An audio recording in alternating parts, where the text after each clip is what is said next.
Listen here now, children. Come close to this low fire. Sit yourselves down on this hard ground that our granddaddies and grandmamas kissed with blood and tears. I am the voice of them that's gone on before, the whisper that rises up from the red clay of the south when the wind blows strong and heavy. I carry the iron that wore down my wrists, the salt that burned my eyes in the belly of that ship, the scream that got caught in my throat when they took my firstborn child on that auction block in Charleston. I am the old one who didn't die, 'cause history keeps me alive to tell it. Today I bring you a memory that still burns. This ain't no fairy tale, ain't no legend about white heroes in shining armor. This is raw truth, sharp as the overseer's whip cutting through morning air. This is about a woman named Fee Charlotte, the mother. Charlotte, who carried 9 children in her womb and buried 4 before they saw 5 winters. Charlotte, who knew the name of every scar on her back and still sang low and sweet so the ones that remained could sleep at night. The year was 1858. The place, a cotton plantation near the PD River in South Carolina, where the son punishes harder than the overseer and the overseer punishes harder than the devil himself. Now settle your hearts and steady your minds. What I'm about to tell you ain't easy to hear, but the old ones say, the truth that hurts is the truth that heals. And healing, children, is why we remember. Lord, have mercy on us all. The shot split the morning like God's own judgment. One moment there was only the sound of October wind rustling through the cotton fields, the distant clucking of chickens by the big house, the low murmur of voices from the slave quarters where folks were stirring for another day of suffering under the burning sun. The next moment, thunder. A single crack that made every bird take flight, every dog start howling, every soul within earshot freeze in their tracks like they'd been turned to stone. Silas Crowder, the slave trader with the fire-red beard, fell backward off his feet. His eyes went wide as saucers, his mouth opening and closing like a fish pulled from the river. The front of his dirty white shirt bloomed red, deep, dark red like the clay soil of South Carolina after a hard rain. He hit the ground heavy, dust rising around him, and didn't move no more. The smoking gun was in Charlotte's hands. She stood there in front of her cabin, barefoot on the cold earth, her torn dress hanging off one shoulder, blood still dripping from her split lip where Crowder had kicked her just moments before. The old musket, Jonah's musket, the one she'd kept hidden under the straw mattress for 3 long years, was still raised, still pointed at the space where the traitor had been standing. Her hands didn't shake. Her eyes didn't blink. The only movement was the wind pulling at the edges of her head wrap. Behind her, somebody screamed, high and sharp and full of terror. Then another voice joined, and another, until the whole quarters erupted in a chaos of fear and confusion. Folks knew what this meant. Lord God Almighty, everybody knew what this meant. A black woman had just shot a white man dead on Captain Elijah McRae's plantation, in broad daylight. For a full minute, time itself seemed to stop. The 2 white men who'd come with Crowder, poor crackers with muskets and mean dispositions, stood frozen like they couldn't believe their own eyes. One of them finally reached for his weapon, fumbling with the strap, his face gone pale as milk. Charlotte swung the barrel toward him. Her voice came out low and steady, cold as a January frost. Touch that gun, and you'll follow him straight to hell. The man's hand stopped mid-reach. He looked at his companion, then back at Charlotte, then down at Crowder's body leaking life into the red dirt. Slowly, carefully, like he was backing away from a cottonmouth snake, he raised his empty hands. "You're a dead woman," he whispered. "You know that, don't you? You're already dead." Charlotte didn't answer. She just stood there, the gun still level, her chest rising and falling with steady breaths. From inside the cabin behind her came the sound of a baby crying. Ruth, her youngest, her last baby, the one Crowder had tried to steal away just minutes before. That's when Charlotte finally spoke again, her words carrying across the quarters like a preacher's sermon. "My daughter stays with me. Y'all tell that to Captain McRae. Tell him to the devil himself if you want, but my baby ain't going nowhere." The 2 men turned and ran, stumbling over their own feet, leaving their dead companion in the dirt. They took off toward the big house like Satan's hounds were on their heels. Their shouts echoed across the fields. "Murder! Murder! The nigger woman done killed Crowder." And just like that, Charlotte knew her fate was sealed. But here's what the white folks couldn't understand with their cold hearts and empty souls. Charlotte had made her choice the moment Crowder put his hands on baby Ruth. She'd already walked through the valley of the shadow of death in her mind. She'd already stood before the throne of judgment and made her peace with what was coming. See, Charlotte had lost 4 children already, buried them with her own hands in the hard ground behind the quarters. She'd watched her husband Jonah get sold away to Alabama 3 years back, dragged off in chains while she screamed herself hoarse. She'd felt the whip tear her back open more times than she could count. She'd worked the cotton fields from can't see in the morning to can't see at night, her fingers bleeding, her body breaking.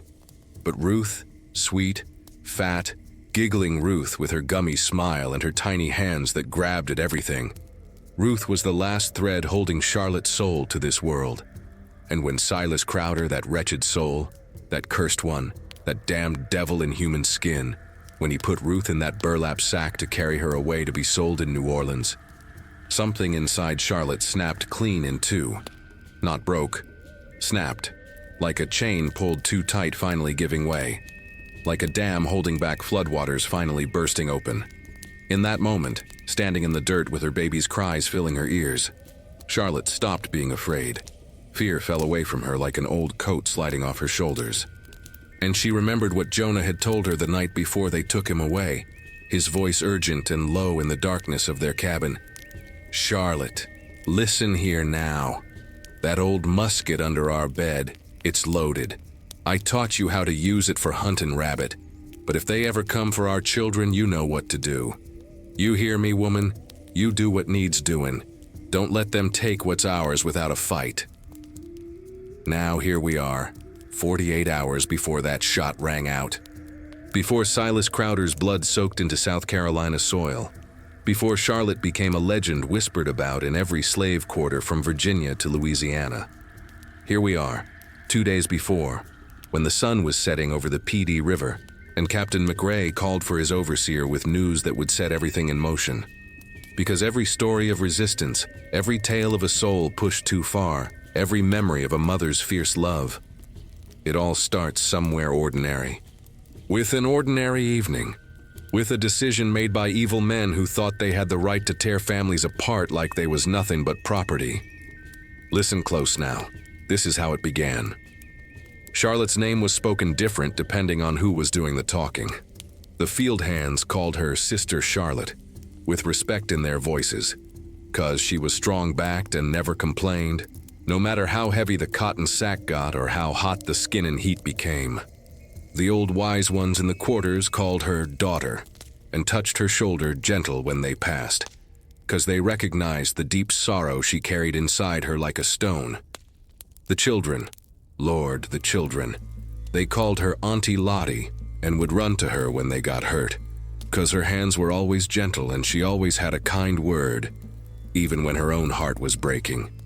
But Captain Elijah McRae and his overseer, a cruel-hearted devil named Tobias Marsh, they called her just Charlotte, or that tall nigger woman, or sometimes when they was feeling particularly mean, the breeding stock that keeps losing pups. See, Charlotte was valuable property in their eyes. Tall, strong, healthy teeth, wide hips good for bearing children. On the plantation books, she was listed at $1,200, high price for a woman of 30-some winters. But her value kept dropping every time another of her children died, and that vexed Captain McRae something terrible. A man of numbers and profit, he didn't like losing his investment.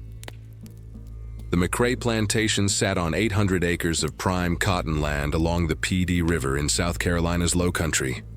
Red clay soil, thick and fertile. 300 acres under cultivation. The rest in pine forest and swampland, where runaway souls sometimes tried to hide before the paddy rollers and their hounds hunted them down. The big house stood on a rise, white columns gleaming in the sun like teeth in a skull's grin. Behind it, the cookhouse, the smokehouse, the overseer's cottage.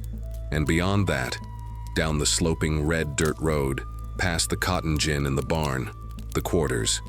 20 cabins in 2 rows facing each other. Rough-hewn pine logs chinked with mud and moss. Dirt floors packed hard from years of bare feet.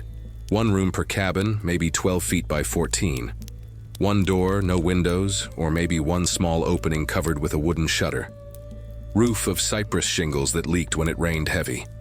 In those 20 cabins lived 47 souls, men, women, children, old ones barely clinging to life. Each cabin housed 2 families, sometimes 3 if there was young ones. Privacy was a luxury that didn't exist. Every sound, every whisper, every cry in the night, everybody heard everything. Charlotte's cabin was the 3rd one on the left side. She shared it with an old woman named Dinah, who was near 70 and couldn't work the fields no more, but helped mind the babies while their mamas was out in the cotton. Dinah had come over on a slave ship from the Gold Coast when she was just a girl, and she still remembered the old ways, the old words, the old prayers in a language most folks had forgotten. On this particular evening, 2 nights before the shooting, Charlotte came back from the fields just as the sun was painting the sky orange and purple. Her back ached something terrible from bending over the cotton plants all day. Her fingers were raw and bleeding from the sharp bowls. Her head throbbed from the heat and the hunger. They'd only had cornmeal mush and a piece of salt pork that morning. Nothing since. But when she stepped into the dim cabin and saw baby Ruth sitting in old Dinah's lap, reaching up with those tiny hands and smiling that gummy smile, something in Charlotte's chest eased just a little. "Mama!" The older children came running, 5 of them, ranging from 12-year-old Samuel down to 4-year-old Patience. They crowded around her, touching her skirt, her hands, needing that connection even though they'd only been apart since sunrise. "I'm here, babies. Mama's here." Charlotte's voice was soft, gentle, so different from the harsh commands she'd heard all day from Overseer Marsh. She touched each of their heads in turn, a blessing and a promise. Old Dinah handed Ruth up to Charlotte, and the baby immediately started rooting around, looking for milk. Charlotte settled on the floor.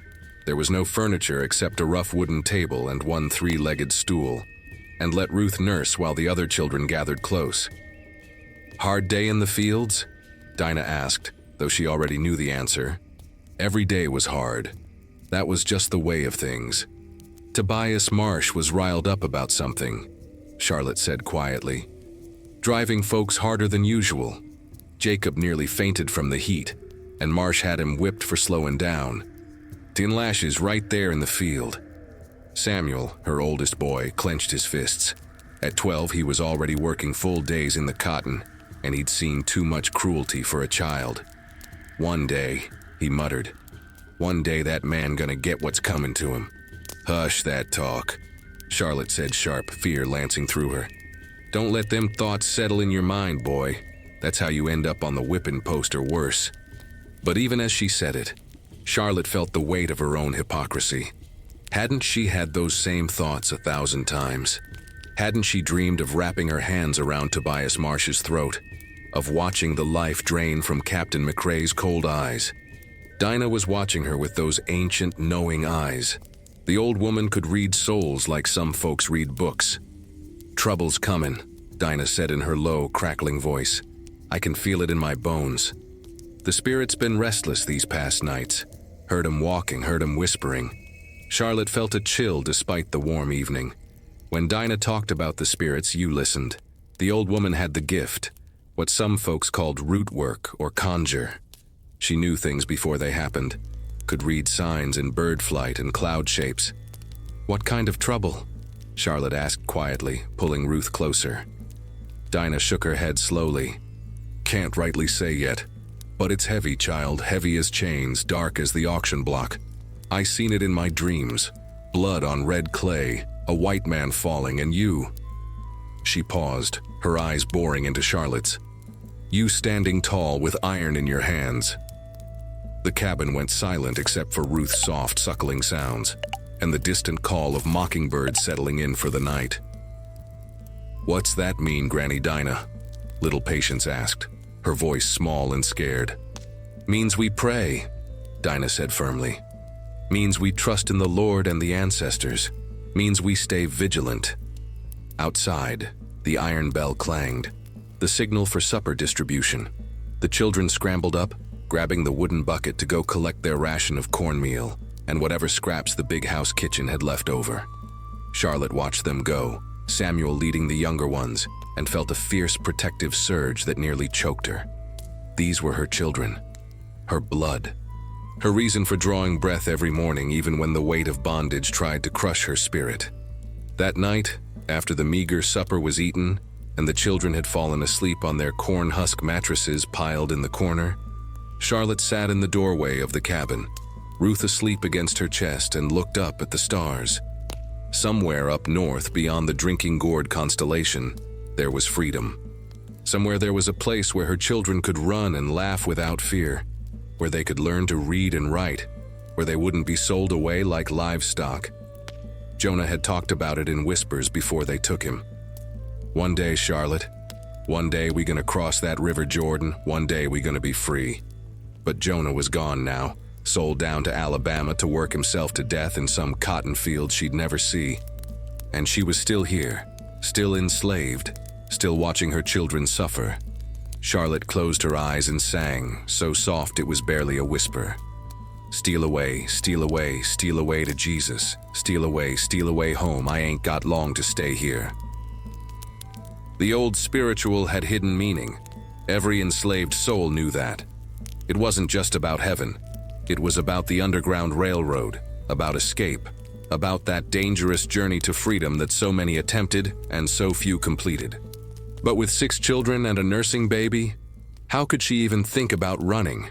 The paddy rollers would catch them before they made it 5 miles. And then, Lord have mercy, then there would be a punishment so terrible she couldn't even let her mind go there. No, she was trapped. They all were, trapped by law, by custom, by the violence that kept this evil system running. Trapped by love, too, because how could a mother risk her children's lives on such a desperate flight? Inside the cabin, old Dinah began to snore softly. Down the row of quarters, someone was crying, soft, muffled sobs that spoke of fresh grief. Probably Martha, whose 10-year-old daughter had been sold just last week to a trader heading to Mississippi. Charlotte pressed her lips to Ruth's soft head and breathed in that baby smell, milk and innocence and hope. I won't let them take you, she whispered into the darkness. I won't let them sell you away from me. I swear it on my life, baby girl. I swear it on the blood of our ancestors. They'll have to kill me first. And somewhere in the spirit world, the ancestors heard that vow. The old ones nodded their approval. Because they knew, they who had survived the Middle Passage, who had endured the auction block, who had lived and died in bondage, they knew that every revolution starts with a mother's love and a promise made in darkness. 2 days later, Charlotte would keep that promise. 2 days later, the blood would flow and the reckoning would come. But on this quiet evening, she just held her baby and sang soft spirituals while the stars wheeled overhead, and the night wrapped around the quarters like a heavy blanket, thick with suffering, but also threaded through with fierce, unbreakable love. Silas Crowder arrived at the McRae plantation on a Tuesday morning when the October air still had a bite to it, and the dew lay heavy on the cotton fields like tears from heaven itself. He came riding up the long dirt road on a spotted mare, his saddlebags bulging with ledgers and iron shackles, a pistol on each hip and a rifle across his back. Behind him rolled a wagon driven by those 2 poor white men, Jackson and Pete their names were, rough crackers who'd do any devil's work for a few dollars and a jug of corn whiskey. The wagon bed was empty now, but it wouldn't stay that way long. Lord have mercy, it never stayed empty long. Silas Crowder was what they called a soul driver, a trader in human flesh, a man who made his living tearing families apart and selling black bodies like they was nothing but cattle. He worked a circuit from Virginia down to Louisiana, buying and selling, always calculating, always looking for that next profitable transaction. Folks said he'd sold over 2,000 souls in his 20 years of trading, 2,000 mothers torn from babies, 2,000 husbands dragged away from wives, 2,000 children learning too young that love didn't mean nothing when weighed against white men's money. He was a lean man, tall and raw-boned, with a face like sun-dried leather and eyes the color of dirty ice. But what folks remembered most was that beard, thick and red as fire, shot through with streaks of gray hanging down to his chest in a tangled mass that he never seemed to comb. Some folks whispered he was touched by the devil himself, that no natural man could do what he did without having sold his soul somewhere along the way. Captain McRae met him on the steps of the big house, all smiles and handshakes like they was old friends. And maybe they were, in the way that evil recognizes evil and feels comfortable in its presence. "Crowder, good to see you, sir. Been expecting you since I got your letter last month." "Captain?"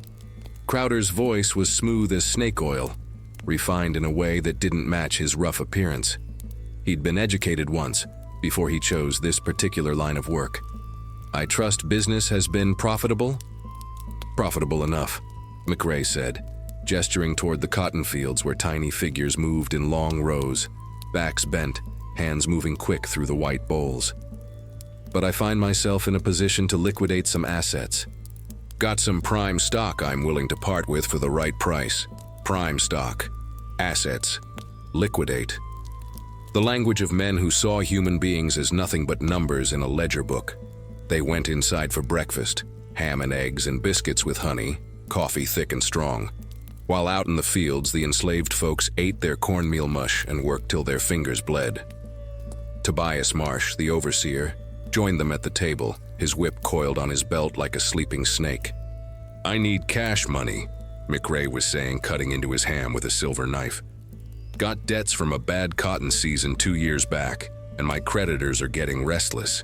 Figure I can spare 8, maybe 10 of my people. Strong workers, good breeders, no troublemakers." Crowder pulled out his stained ledger, licked the tip of his pencil. "What you got in mind?" "I got buyers in New Orleans looking for house servants. Got a plantation owner in Alabama needs field hands. And I got a gentleman in Natchez looking for—" He smiled, showing those crooked yellow teeth. "Young breeding stock. Fresh girls between 12 and 16. He pays premium prices." The men talked numbers while they ate. Cold, calculating, discussing human lives like they was discussing the price of horses or pigs. Marsh suggested names, rattling them off from memory. "Strong Jacob's a good worker, but he's getting old. Might fetch $800. Sarah's girl Eliza just turned 13. Healthy, good teeth, wide hips already showing. She'd bring top dollar as breeding stock." After breakfast, they walked down to the quarters. It was mid-morning, and only the old ones and the nursing mothers was there, everyone else being out in the fields under that burning sun. The cabins looked even more pitiful in daylight, sagging roofs, gaps in the walls where the mud chinking had fallen out, the whole place reeking of poverty and suffering. Crowder walked between the cabins with his ledger open, Marsh pointing out this person or that, Captain McRae trailing behind with his hands clasped behind his back like he was inspecting his garden rather than deciding which human beings to sell away from their families. Old Dinah sat in front of Charlotte's cabin, mending a torn shirt with careful stitches. Baby Ruth was sleeping in a basket beside her, one little fist curled up by her face.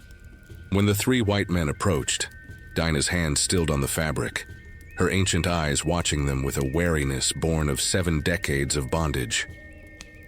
"Who's the pickaninny?" Crowder asked, nodding toward Ruth. "That's Charlotte's youngest," Marsh said. "Born about 14 months ago, healthy little breeder in the making." Crowder bent down and old Dinah's whole body went rigid. He reached into the basket and ran one finger along Ruth's plump cheek. The baby stirred but didn't wake, her lips making soft sucking motions in her sleep. "Pretty little thing," Crowder murmured. "Good color, nice and dark. These coffee-colored babies fetch higher prices in New Orleans. The Creole ladies like 'em for house servants, train 'em up young." He straightened, made a notation in his ledger. "What would you take for her?" Marsh glanced at McRae, who was calculating in his head. "The mother's been a decent breeder when the babies survive. Lost 4 already, which troubles me, but this one seems hardy enough. I'd let the child go for $400. The mother'll raise hell," Marsh warned. "She's attached to this one something fierce. Already lost her husband when we sold him to that Alabama buyer a few years back. Nearly went clean out of her mind with grief." Crowder shrugged like he'd heard it 1,000 times before. And he had. They all raise hell at first. Then they settle down. It's the natural order of things. Besides, what's she gonna do? She's property. Ain't got no say in the matter. He wrote in his ledger, female child, approx. 14 months, healthy, dark complexion, $400. Good investment for New Orleans market. Old Dinah watched this transaction of human flesh with her lips pressed tight together, her gnarled hands clenched on the mending. She wanted to speak, wanted to curse these men with words of power from the old language, wanted to call down the wrath of the ancestors on their heads. But she kept silent, because speaking out meant the whipping post or worse, and she needed to stay alive to warn Charlotte. The men moved on down the row of cabins, Crowder making notes, pointing at this person or that, discussing prices and market conditions like he was trading in cotton or tobacco instead of human souls. By the time they finished their inspection and headed back to the big house for dinner, he'd marked down 10 names in that blood-stained ledger. 10 lives about to be destroyed, 10 families about to be torn apart, and right there at the top of the list, underlined twice, Ruth, female child. 14 months, $400. That afternoon, when Charlotte came back from the fields, Dinah met her at the cabin door. The old woman's face was drawn tight with worry, her eyes heavy with knowledge that weighed like stones. "Sit down, daughter," Dinah said quietly. "We need to talk, and you need to hear this with a steady mind." Charlotte felt her stomach drop. She'd seen that look before, the look that came right before terrible news, the look that said the world was about to shift under your feet, and there wasn't nothing you could do to stop it. "What happened?" Her voice came out steady, but her hands were already shaking. "Trader came today. Man named Crowder, red beard down to his chest, eyes like a snake. He was here with the captain and Marsh, looking over folks, making his selections." Charlotte's blood ran cold. Who'd they mark? Dinah reached out and took Charlotte's hands in her own gnarled ones. "He marked Ruth, baby. Wrote her name in his book. Said she'd fetch good money in New Orleans.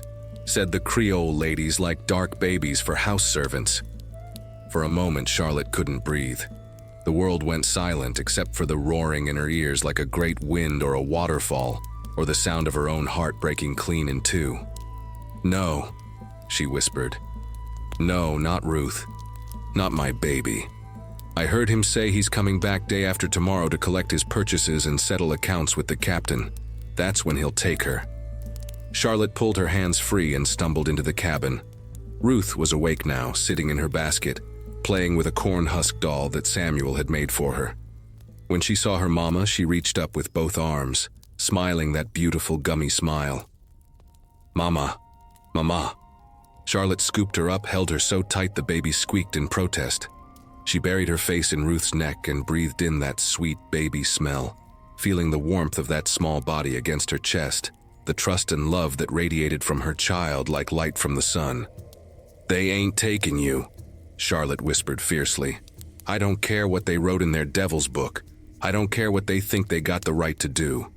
You're my child, my blood, my heart beating outside my body, and they ain't taking you from me." Old Dinah stood in the doorway watching, and she felt the shift in the spirit world. She felt the ancestors gathering close, felt the old powers stirring in the earth beneath the cabin. Something was coming, something inevitable and terrible, and necessary all at once.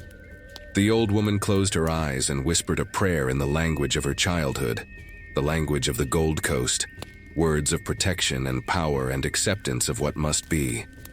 Because Dinah knew, with the certainty that only the old ones possess, that blood was about to be spilled on this red Carolina clay, and once that blood touched the earth, there would be no turning back. The wheel of justice, so long delayed, was finally beginning to turn. 3 years before Silas Crowder wrote Ruth's name in his ledger, before Charlotte held a smoking gun in her hands, before the red clay of South Carolina drank a white man's blood, there was Jonah. Jonah Williams, though that wasn't his real name. None of them had real names, not the names their ancestors had carried across the water. But Jonah was what the white folks called him after Captain McRae bought him from a Virginia plantation when he was just 16 years old. And Jonah was what he answered to. He was tall and strong-backed, with shoulders broad as an ox yoke and hands that could grip a plow handle from sunrise to sunset without complaint. His skin was dark as midnight, and his eyes held a light that bondage couldn't quite extinguish. A spark of defiance, of dreams, of hope that maybe, somehow, someday things would be different. Charlotte had loved him from the first moment she saw him, when she was just 14 and he was 16, both of them still young enough to believe that love could exist even in the belly of this beast called slavery. They jumped the broom in a ceremony led by old preacher Samuel, with all the quarters gathered around and singing spirituals while Charlotte wore a dress made from flour sacks and wild flowers in her hair. Captain McRae allowed it because married slaves was settled slaves, and settled slaves worked harder and caused less trouble. Besides, Charlotte and Jonah would make strong babies, and strong babies meant more property, more profit down the line. For 13 years, they carved out something like happiness in the cracks and corners of their bondage. They had their cabin, their children, their stolen moments of tenderness in the dark hours before the morning bell rang. Jonah would tell Charlotte stories about the North, about freedom, about a land where black folks could walk with their heads up high and nobody owned them. One day, he'd whisper in the darkness, holding her close while the children slept on their corn husk mattresses. One day, we gonna follow that drinking gourd constellation north. Gonna cross that river Jordan and never look back. Charlotte would press her face against his chest and let herself dream, just for a moment before reality came crashing back down. How, Jonah? How we gonna run with 5 children? We'd never make it 10 miles before the paddy rollers caught us. Then we'd teach the children to be ready, Jonah would say, his voice firm with conviction. We'd teach them to be strong, to be smart, to wait for their moment. And when that moment comes... But the moment never came. Not the one they'd dreamed of, anyway. Instead, what came was a bad cotton year and Captain McRae falling deep into debt. What came was creditors from Charleston demanding payment. What came was the captain deciding he had to sell off some of his assets to stay afloat. Jonah was prime property, 30 years old, healthy, strong, experienced in field work and carpentry both. He could fetch $1,500, maybe $800 to the right buyer. That was money the captain needed more than he needed one more field hand, especially when he had Jonah's 5 children coming up who'd be able to work in a few years. The trader came in February, cold rain falling from a gray sky. Charlotte was in the cabin nursing baby Moses. Ruth wasn't born yet, wouldn't come for another 2 years, when Marsh appeared in the doorway with 2 white men she'd never seen before. "Where's Jonah?" Marsh demanded. Charlotte felt her blood turn to ice water. "He's at the carpenter shed, fixing the door on the corn crib like you told him to." They didn't say nothing else, just turned and walked toward the shed.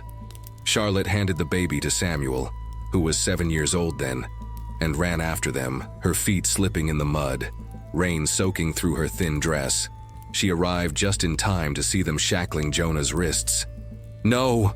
the scream tore from her throat. "No, please, please, massa, don't take him. We got children, we got babies." Marsh backhanded her across the face, sent her sprawling in the mud. "Shut your mouth, woman, this ain't your concern." But Jonah was fighting now, trying to pull free from the iron cuffs, his voice rising in desperate protest. "Charlotte, Charlotte, I'm sorry. I'm sorry, baby." It took 4 men to wrestle him into the wagon. Charlotte scrambled to her feet and tried to reach him, but Marsh grabbed her by the arm and held her back. She watched as they chained Jonah to the wagon bed, watched as he strained against the iron, calling her name, calling for his children. The other enslaved folks had gathered now, drawn by the commotion. Old Dinah appeared and pulled Charlotte into her arms as she collapsed, sobbing so hard she couldn't breathe. The children came running from the cabin, crying, calling for their daddy. As the wagon started to move, Jonah looked back at his family one last time. His face was wet with rain and tears, his eyes locked on Charlotte's. "Remember what I told you," he shouted over the sound of the rain and the wagon wheels. "Remember, Charlotte, don't let them..." But the rest of his words was lost as the wagon rolled away down the muddy road, taking him south to Alabama, to cotton fields even more brutal than McRae's, to a life of crushing labor that would kill him within 5 years. Though Charlotte wouldn't know that part until much later. She screamed until her voice gave out, screamed until old Dinah had to drag her back to the cabin, screamed until the overseer threatened to whip her if she didn't quiet down. Then she just rocked back and forth holding baby Moses, while the other children clung to her skirts and cried. That night, after the children finally fell asleep exhausted from grief, Charlotte sat alone in the darkness. The rain had stopped, and through the gaps in the cabin walls she could see stars emerging in the clearing sky. She kept hearing Jonah's last words. "Remember what I told you." Remember what? There'd been so many whispered conversations, so many plans and dreams and promises. But then she thought back to just 3 nights before, when Jonah had woken her in the deep hours of the night with urgency in his voice. "Charlotte, listen to me now. I got a feeling something bad's coming. I can't explain it. Just a weight in my chest, a darkness in my dreams." "Hush that talk," she'd murmured sleepily. "You're just tired." "No, listen." He'd gripped her shoulder. "If anything happens to me, if they come to take me, or if I have an accident or whatever the Lord allows, I need you to remember something important." He'd gotten up then and pulled back the corn husk mattress they slept on. Underneath, wrapped in oiled cloth, was his old hunting musket. The captain let some of the men hunt rabbit and possum to supplement their rations, and Jonah had been trusted with a gun because he was reliable, because he'd never given them reason to doubt. "This here's loaded," Jonah had said quietly. "I keep it ready just in case. And I taught you how to use it, remember, 2 summers back when I took you hunting?" Charlotte had nodded, confused. "I remember. But Jonah, what are you saying?" He'd looked at her with eyes so full of pain and love it hurt to meet his gaze. "I'm saying that if I'm gone, and they come for our children, if they try to sell away our babies like they do so many others, you don't beg. You hear me? Don't get down on your knees and plead with devils who don't have souls to appeal to." "Then what do I do?" Jonah had taken her face in his hands. "You do what needs doing. You protect what's yours. You show them that a mother's love is stronger than their chains, fiercer than their whips, more powerful than all their laws put together." "They'll kill me, Jonah." "Maybe so." His voice was steady, resolved. "But you'll die knowing you fought for your own. You'll die knowing you didn't go gentle into their darkness. And our children, Charlotte, our children will remember that their mama was a warrior, not a slave." She'd been frightened by his words then, had tried to push them away, tried to tell him he was talking foolishness. But he'd made her swear, made her promise that she'd remember, that she'd be ready if the moment came. Now, sitting alone in the cabin with her husband gone and her children sleeping, Charlotte pulled back the mattress. The musket was still there, still wrapped in its oiled cloth, still loaded and ready. She unwrapped it slowly, her hands trembling. The metal was cold and heavy. The wood of the stock was smooth from years of handling. She lifted it to her shoulder, sighted down the barrel the way Jonah had taught her, her finger resting light on the trigger. Outside, an owl called, 3 sharp notes that old Dinah said meant death was walking. Charlotte lowered the gun and wrapped it back up carefully, then slid it back under the mattress. "I promise, Jonah," she whispered into the darkness. "If they come for our children, I'll remember. I'll do what needs doing. I swear it on our love, on our blood, on the ancestors who are watching over us." And somewhere in the spirit world, Jonah heard that promise. Somewhere in a cotton field in Alabama, where he'd be worked to death over the next 5 years. His spirit stirred with pride and sorrow. He'd planted a seed in Charlotte's heart, a seed of resistance, of defiance, of a mother's fierce love that would bloom 3 years later when Silas Crowder reached for baby Ruth. The children survived baby Moses' death that next winter. Fever took him at just 8 months old. They survived Samuel getting whipped for dropping a cotton sack. They survived Patience nearly dying from dysentery. They survived Charlotte giving birth to Ruth with only old Dinah there to help. The baby coming fast and hard on a cold November night. But through it all, Charlotte never forgot Jonah's words. Never forgot that musket under the mattress. Never forgot that promise she'd made in the darkness. And when the moment came, when Silas Crowder put his finger on Ruth's cheek and wrote her name in his ledger.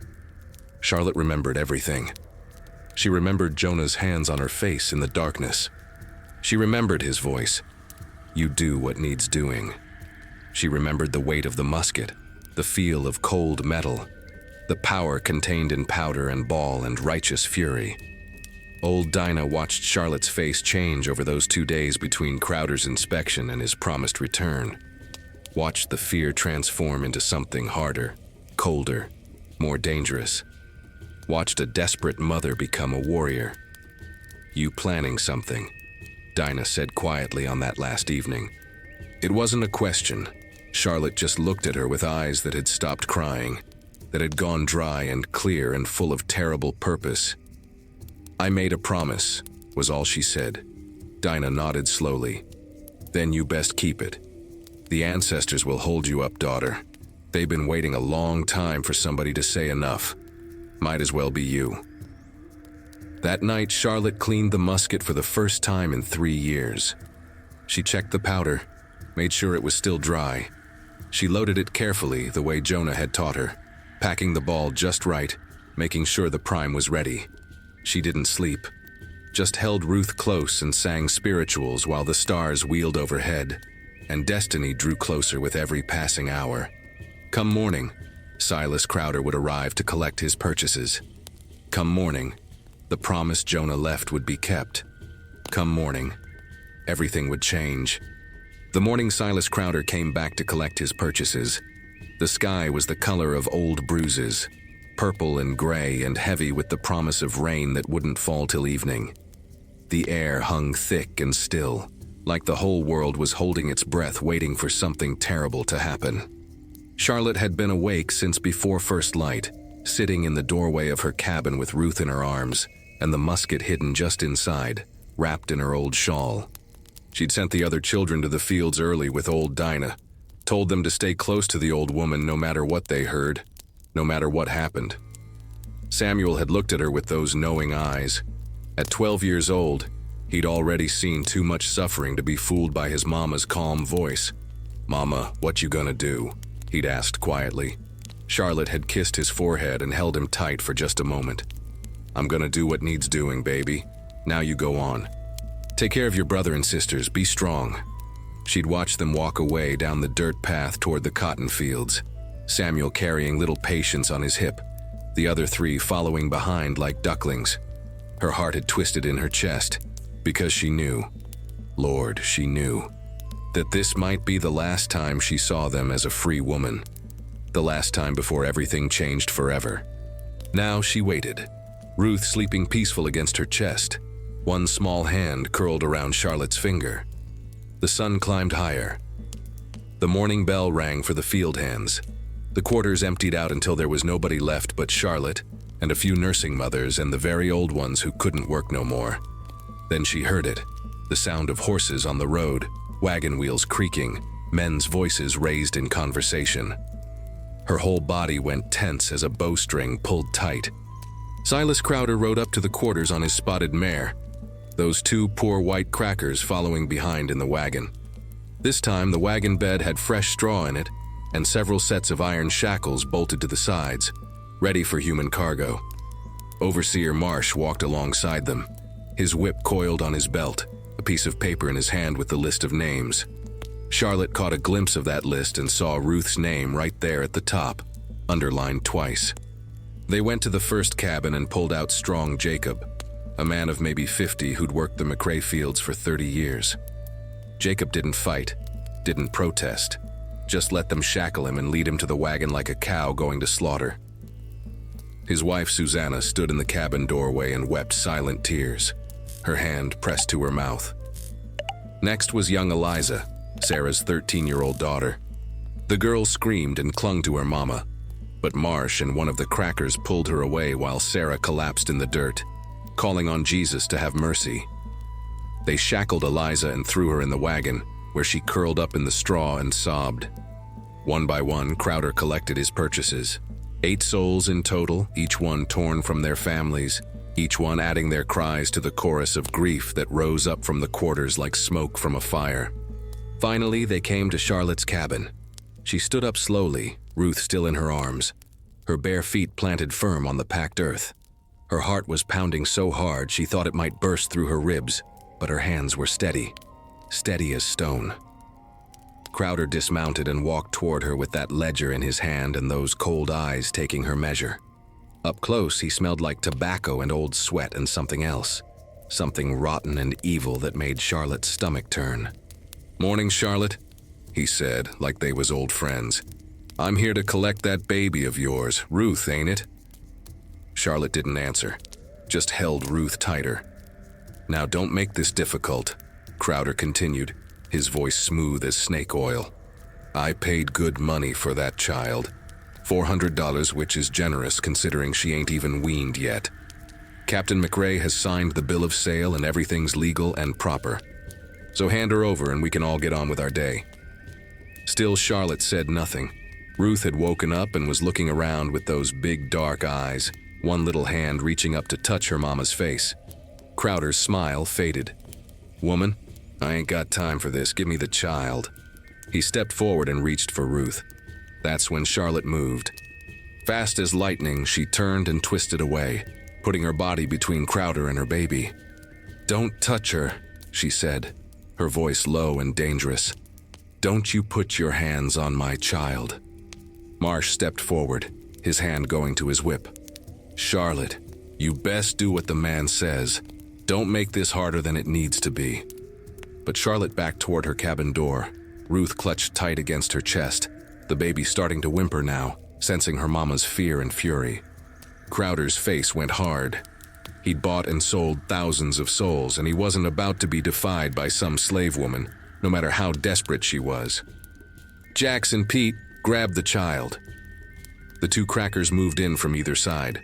Charlotte spun, trying to keep them in her sight, but there was two of them and only one of her. Jackson got close enough to grab at Ruth's arm, and Charlotte bit him.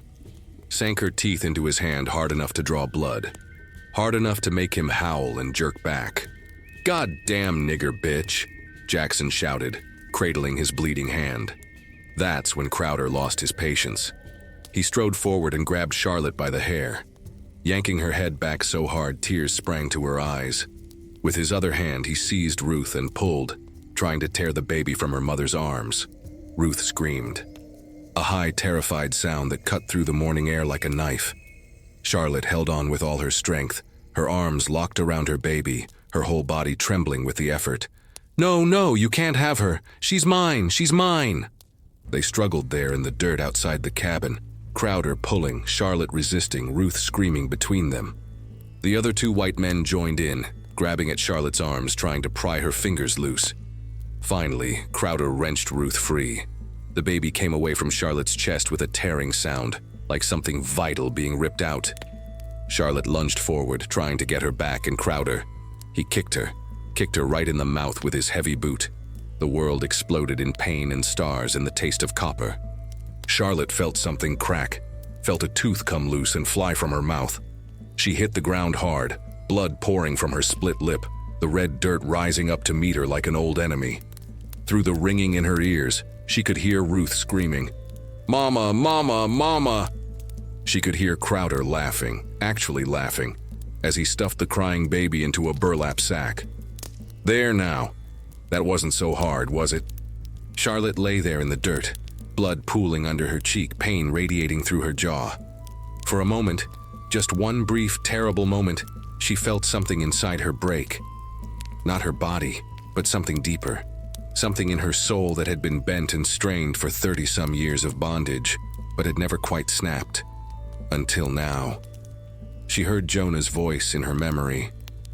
"You do what needs doing." She heard old Dinah's prophecy.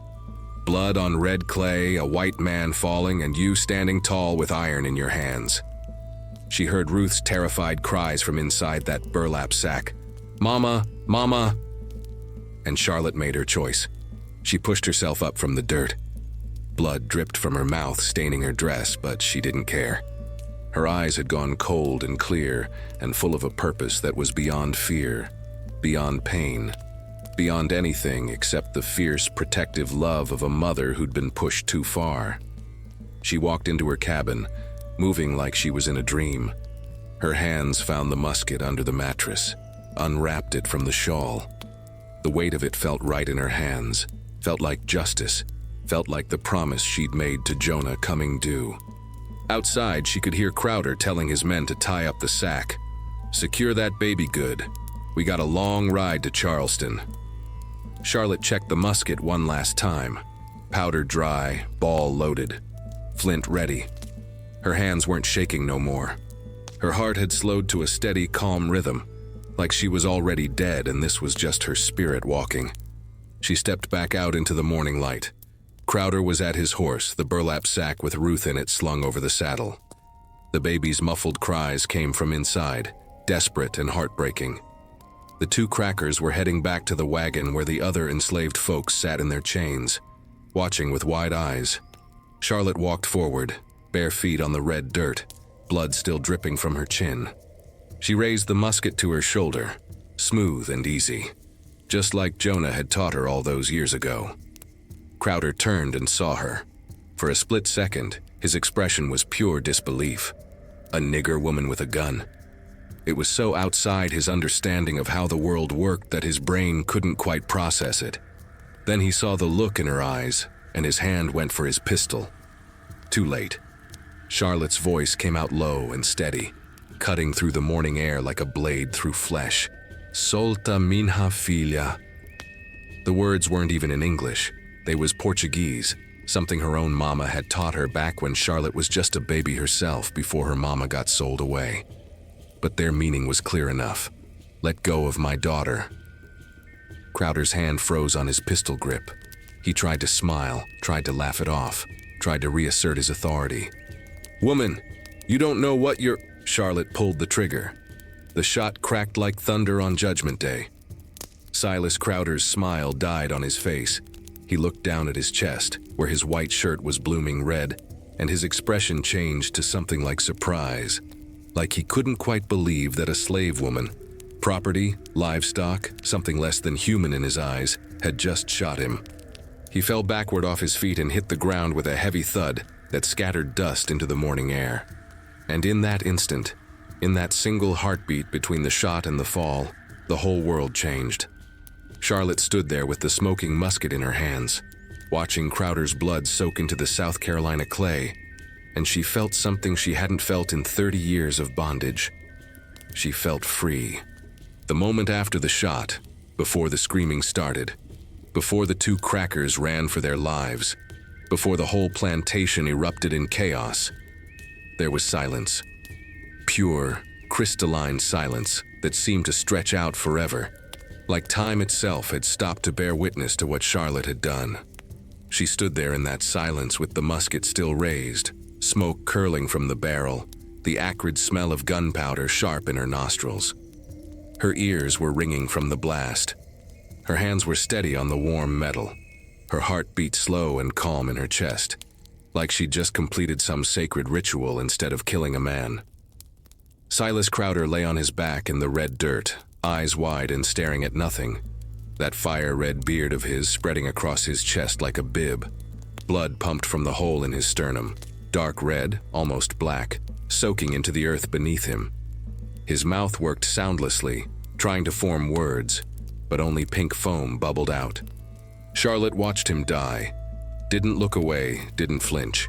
She wanted to remember every second of it, wanted to burn this image into her memory so she'd never forget the moment she stopped being property and became something else entirely. The man who'd kicked her in the mouth, the man who'd put her baby in a sack like Ruth was nothing but a bag of cornmeal. The man who'd bought and sold 2,000 souls and never lost a moment's sleep over it. He died slow. Took maybe 30 seconds for the light to leave his eyes, for his body to stop twitching, for his blood to stop pumping. Seemed longer though. Seemed like an eternity. Then the world came rushing back in all at once. Jackson and Pete, the two poor crackers, stood frozen for maybe 3 heartbeats. Then Jackson found his voice. Sweet Jesus. She killed him. The nigger killed Crowder. They both went for their muskets, still propped against the wagon where they'd left them. But Charlotte was already moving, already reloading with hands that knew the motions by heart. pour the powder, ram the ball, prime the pan, while her eyes never left the two white men. "Touch those guns and you'll follow him to hell," she said quietly. There was something in her voice that made them stop, something cold and final and utterly without fear. They looked at her, really looked at her, and saw not a slave but something dangerous, something that had already crossed a line they couldn't even imagine crossing. Pete, the younger of the two, raised his hand slowly. "We don't want no trouble, woman. We'll just go." "Not yet." Charlotte gestured with the musket barrel toward the burlap sack still tied to Crowder's horse. The sack was moving, Ruth's muffled cries coming from inside. "First you get my baby out of that sack. Gentle now. You hurt her and I'll put a ball through your skull same as I done him." Pete moved toward the horse with trembling hands, untied the sack, and carefully pulled Ruth out. The baby was red-faced from crying, tears streaming down her plump cheeks, but she wasn't hurt. Soon as she saw her mama, she reached out with both arms. "Mama! Mama!" "Bring her here," Charlotte ordered. Pete carried Ruth over and placed her in Charlotte's left arm, the one not holding the musket. Soon as that baby weight settled against her hip, Charlotte felt something shift in her chest. This was why. This right here. This precious life that no man had the right to buy or sell or take away. "Now you can go," Charlotte said to the two crackers. "You run on back to the big house and tell Captain McRae what happened. Tell him Charlotte shot the traitor who tried to steal her child. Tell him I ain't sorry and I'd do it again." Jackson and Pete didn't need to be told twice. They took off running, stumbling over their own feet in their haste to get away from this black woman who just shot a white man and didn't seem to care about the consequences. As soon as they disappeared up the road, the quarters erupted. Folks came pouring out of cabins, the nursing mothers, the old ones, even some field hands who'd been close enough to hear the shot and had come running back. They gathered in a circle around Charlotte and Crowder's body, their faces showing every emotion from horror to disbelief to something that might have been fierce joy. Old Dinah pushed through the crowd, moving faster than Charlotte had seen her move in years. She took one look at the dead traitor, one look at Charlotte standing there with the smoking gun and the baby on her hip, and her ancient face creased into something between a smile and a grimace. "Lord have mercy," Dinah breathed. "You did it. You actually did it." "Had to," Charlotte said simply. "Wasn't no other way." Strong Jacob's wife Susanna came forward, her eyes wet with tears. "They gonna kill you for this, Charlotte. You know that, don't you? They gonna make an example out of you." Charlotte nodded slowly. "I know, but my baby's alive and she's in my arms and that's worth dying for." From the wagon, the 8 enslaved folks that Crowder had been getting ready to sell started calling out, their voices overlapping in desperate hope. "Shoot these chains off us, Charlotte. Help us get free. We can run, all of us together. Follow the North Star." For a moment, just one brief shining moment, Charlotte let herself imagine it. Breaking the chains, fleeing north with Ruth and her other children, following the drinking gourd constellation to freedom. The Underground Railroad, safe houses, conductors who'd help them cross rivers and hide from paddy rollers, a life where her children could grow up free. But old Dinah read the thought on her face and shook her head sadly. "They'd catch you before nightfall, daughter. You got a nursing baby and 5 other children. The dogs would track you through the swamps. The paddy rollers would hunt you down and make it 10 times worse than whatever's coming now." Charlotte knew Dinah was right. Running wasn't an option, not really. This wasn't about escape. This was about something else entirely. About dignity. About drawing a line in the blood-soaked dirt and saying no more. About showing her children that some things were worth dying for. She looked down at Ruth, who'd stopped crying now and was sucking on her thumb. Those big dark eyes looking up at her mama with complete trust. Charlotte pressed her lips to the baby's forehead, breathing in that sweet baby smell one more time. "I love you," she whispered. "I love you more than life itself, baby girl. Don't you ever forget that." The sound of dogs barking echoed from up the road, the captain's bloodhounds already on the scent. Then came the thunder of horses, men shouting, The whole plantation machinery grinding into motion to deal with this unprecedented crime. Charlotte handed Ruth to old Dinah. "Take her, keep her safe. Tell my other children what their mama did and why. Tell them I love them fierce enough to die for it." Dinah took the baby with tears streaming down her weathered face. "I'll tell them, daughter. Every word.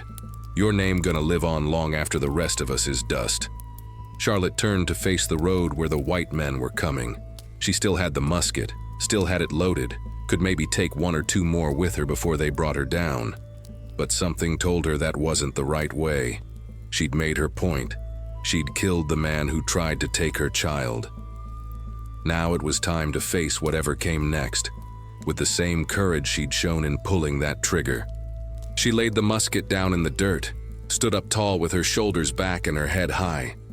The blood from her split lip had dried on her chin. Her dress was torn and filthy. Her bare feet were caked with red clay. But Lord, she stood there like a queen. Captain McRae arrived first, his face purple with rage, veins standing out on his forehead. Behind him came Marsh, the overseer, with his whip already uncoiled, and a dozen white men from neighboring plantations who'd heard the commotion and come running. They surrounded her, muskets pointed, dogs straining at their leashes and snarling. McRae dismounted and walked over to Crowder's body, looked down at his dead business associate, then back at Charlotte. "You killed him," he said, his voice shaking with fury. "You murdered a white man." "I killed a devil who tried to steal my child," Charlotte replied calmly. "And I'd do it again." The words had barely left her mouth when Marsh struck her across the back with his whip. The pain was white-hot, searing, but Charlotte didn't cry out, didn't give them the satisfaction. "Take her," McRae ordered, his voice cold as January frost. "Chain her up. I want her beaten until she can't stand, then taken to Columbia for trial. She's gonna hang for this, or worse." 4 men grabbed Charlotte and forced her to the ground. They wrapped heavy chains around her wrists, around her ankles, the iron biting into her skin. Then they dragged her to the whipping post in the center of the quarters, that old oak tree stump with iron rings bolted into it where so many had suffered before. They tied her there and Marsh went to work with his whip. 20 lashes, 30, 40. Charlotte lost count after a while, lost herself in the pain that radiated through her body like fire. She could hear people crying, could hear Ruth screaming for her mama, could hear the white men's voices raised in righteous anger. But through it all, she didn't scream, didn't beg, didn't give them nothing but silence and blood. When Marsh finally stopped, breathing hard from the exertion, Charlotte's back was shredded meat, her dress hanging in bloody tatters. They untied her from the post and she collapsed in the dirt, barely conscious. She felt herself being lifted, thrown onto a wagon, heard McRae's voice ordering someone to take her to Columbia immediately, to the jail there, to await trial and execution. As the wagon started moving, Charlotte turned her head, painfully, slowly, and looked back at the quarters one last time. She saw old Dinah holding Ruth, saw her 5 other children being held back by other enslaved folks as they screamed for their mama, saw the whole community gathered to bear witness. And she saw something else too, something in their faces that hadn't been there before. Not just grief or fear, but also pride. Fierce, burning pride that one of their own had stood up, had fought back, had killed a white man and faced the consequences without bowing. Charlotte closed her eyes and let the pain wash over her. Her body was broken, her back was destroyed, and she knew she was going to die. But Ruth was alive. Ruth was safe, and her children would remember that their mama loved them enough to fight for them, to die for them. That was worth everything. The wagon rolled on toward Columbia, toward the jail, toward judgment and execution. But Charlotte's spirit was already free. Now listen here, children, because this is where we go back to that moment. The moment when everything hung in the balance, when the world held its breath, when Charlotte spoke those 3 words that would echo through generations. We already seen what came after. The shot, the blood, the chains, the whipping post. But let me tell you about those few seconds before the trigger got pulled, because that's where the real story lives. That's where a slave woman became something more.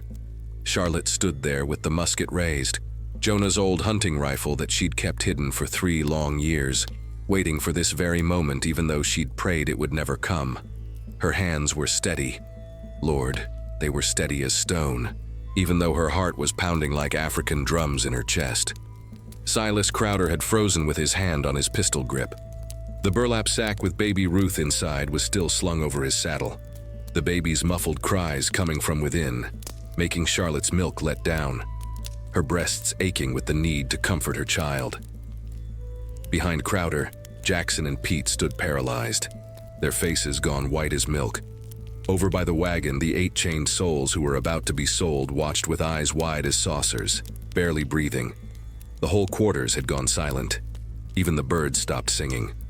Even the wind died down, like creation itself was waiting to see what would happen next. Crowder's eyes flicked from Charlotte's face to the musket barrel to her eyes again. He was calculating, trying to figure his odds.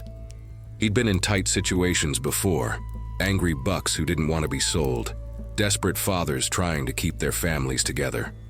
But he'd always had the law on his side, always had the weight of white supremacy backing him up. This was different, though. Something in Charlotte's eyes told him she'd already crossed a line in her mind, already made peace with whatever came next. And that made her more dangerous than any man he'd ever faced. "Now hold on," he started, trying to use that smooth voice of his, that snake oil salesman tone that had talked so many enslaved folks into accepting their fate. "Solta minha filha," Charlotte said again, her voice low and deadly calm. The words came from somewhere deep inside her, from a place that remembered her own mama's voice before they sold her away when Charlotte was just 5 years old. Portuguese words, African rhythms, the language of resistance passed down through blood and memory. "Let go of my daughter." Crowder didn't understand the words, but he understood the meaning clear enough. His hand tightened on his pistol grip. "Woman, you don't know what you're doing. Put that gun down before you make this worse for yourself." "Worse?" Charlotte's laugh was bitter as gall. "You think it can get worse than watching my baby get stolen? You think there's something worse than having my children sold away one by one while I stand there helpless?" She took a step closer, the musket never wavering. Behind her, she could feel the presence of the ancestors, all those who'd suffered and died in bondage, all those who'd never had the chance to fight back, all those who'd been whipped and sold and worked to death without ever getting to say no. They were with her now. She could feel them gathering close, giving her strength, whispering courage into her spirit. "I done lost 4 children to this evil system," Charlotte continued, her voice rising now with righteous fury. "I watched my husband get dragged away in chains 3 years ago. I've been whipped till my back looks like plowed ground. I've been worked from can't see to can't see, treated like an animal, told I ain't nothing but property." Tears were streaming down her face now, but her hands stayed steady. "But that baby in that sack, that's my Ruth. That's my last thread of hope in this dark world, and you ain't taking her from me. Not today, not ever." Crowder's face hardened. He was done negotiating. A slave woman had defied him, threatened him with a weapon, and that couldn't stand. If he backed down now, word would spread. Other enslaved folks might get ideas. The whole system depended on black folks accepting their powerlessness. "Jackson, Pete," he called out without taking his eyes off Charlotte. "Get your guns, we're taking this nigger down and collecting what's ours." The 2 crackers moved slowly, reluctantly toward their muskets leaning against the wagon. They didn't want no part of this, didn't want to get shot by a desperate mama. But they were more afraid of what would happen if they disobeyed a white man's order. Charlotte swung the barrel toward them. "I said don't touch those guns." They froze again. Time seemed to slow down, stretching out like molasses in winter. Charlotte could see everything with perfect clarity. The sweat beading on Crowder's forehead despite the cool morning air. The way Jackson's hands were shaking. The 8 enslaved folks in the wagon leaning forward to see what would happen. Old Dinah standing in the doorway of a nearby cabin with her hand pressed to her heart. And she could hear Ruth crying inside that sack, calling for her mama in that high, desperate voice that made Charlotte's whole body ache with the need to comfort her baby. Crowder made his decision. His hand moved fast, jerking the pistol from his belt, bringing it up to aim at Charlotte's chest. But Charlotte was faster. She'd been ready. Been ready since the moment she picked up that musket. Been ready since Jonah made her promise 3 years ago. Been ready since the first time she held Ruth in her arms and felt that overwhelming love that was stronger than fear, stronger than the law, stronger than death itself. The musket boomed like thunder. The ball caught Crowder square in the chest, right over his heart. The impact knocked him backward, his pistol flying from his hand unfired, his fire-red beard spreading across his chest as the blood bloomed through his white shirt. He hit the ground hard and didn't get back up. In the ringing silence that followed, Charlotte lowered the musket slowly. Smoke curled from the barrel. The smell of gunpowder hung heavy in the morning air, mixing with the metallic scent of fresh blood. She'd done it. She'd actually done it. Shot a white man dead. The enormity of it crashed over her like a wave, but she didn't let it pull her under. Not yet. First, she had to get to Ruth. Charlotte walked forward, calm, purposeful, toward Crowder's horse. The animal was nervous from the gunshot, but stood still enough for her to reach the burlap sack. Her hands trembled now as she untied the knot and opened the sack, reaching in to pull her baby out. Ruth came out red-faced and sobbing, but unhurt. The moment she saw her mama, she wrapped her little arms around Charlotte's neck and held on tight, her whole body shaking with relief. "Shh, baby, shh," Charlotte murmured, pressing her lips to Ruth's forehead, breathing in that sweet baby smell. "Mama's got you. Mama's got you now. Ain't nobody gonna take you away." She stood there in the shadow of that dead slave trader, holding her daughter close, and for just one perfect moment she felt what Jonah had always talked about. She felt free. Not free in the sense of having papers that said she was her own woman. Not free in the sense of being able to walk away from the plantation and go where she pleased, but free in her soul, free in her spirit, free in the knowledge that she'd fought for what was hers and won, even if the victory would only last a few minutes before the consequences came crashing down. Old Dinah had been right in her prophecy. Blood on red clay, a white man falling, Charlotte standing tall with iron in her hands. And now it was done. The two crackers were running up the road toward the big house, their voices carrying back, "Murder, murder! She killed Crowder." Charlotte heard them but didn't care.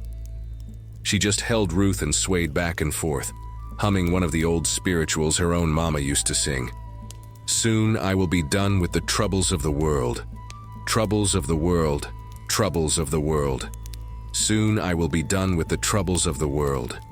Going home to live with God." The other enslaved folks started gathering around her, cautious at first, then closer. They looked at her with a mixture of awe and fear and something else, something that looked like hope. Strong Jacob's wife Susanna touched Charlotte's arm gently. "What you did, Lord Charlotte, that was the bravest thing I ever seen." "Wasn't brave," Charlotte said softly, still holding Ruth close. "Was necessary. A mama's gotta protect her young, even if it costs her everything." Young Eliza, the 13-year-old who'd been screaming in the wagon just minutes before, spoke up in a trembling voice. "Are we free now? Can we run?" Charlotte looked at the girl's hopeful face and felt her heart break a little. "No, baby, we ain't free. Not in the way you mean. They're gonna come for me soon, the captain and his men. They gonna chain me up and take me away, and y'all," she swallowed hard, "y'all gonna have to stay strong and survive. That's all any of us can do." The sound of dogs barking echoed from the direction of the big house. The reckoning was coming fast. Charlotte handed Ruth to old Dinah one more time, kissed her baby's forehead, whispered, "I love you," into her ear. Then she picked up the musket, loaded it one last time, and stood waiting for whatever came next. She'd drawn her line in the blood-soaked dirt. She'd said no more, in the only language these devils understood. And now she'd face the consequences with her head held high. Because she was Charlotte, the mother. And nobody, not the slave trader, not the captain, not the law itself, was gonna take her children without a fight. They came for Charlotte like a storm rolling across the red clay hills. Captain McRae on his black stallion, Tobias Marsh with his whip already uncoiled, and a dozen white men from neighboring plantations who'd heard the shot and come running to see what uppity nigger had dared to defy the natural order of things. The dogs arrived first, straining at their leather leashes, foam flying from their jaws, trained to track runaways and bite black flesh. But Charlotte didn't run.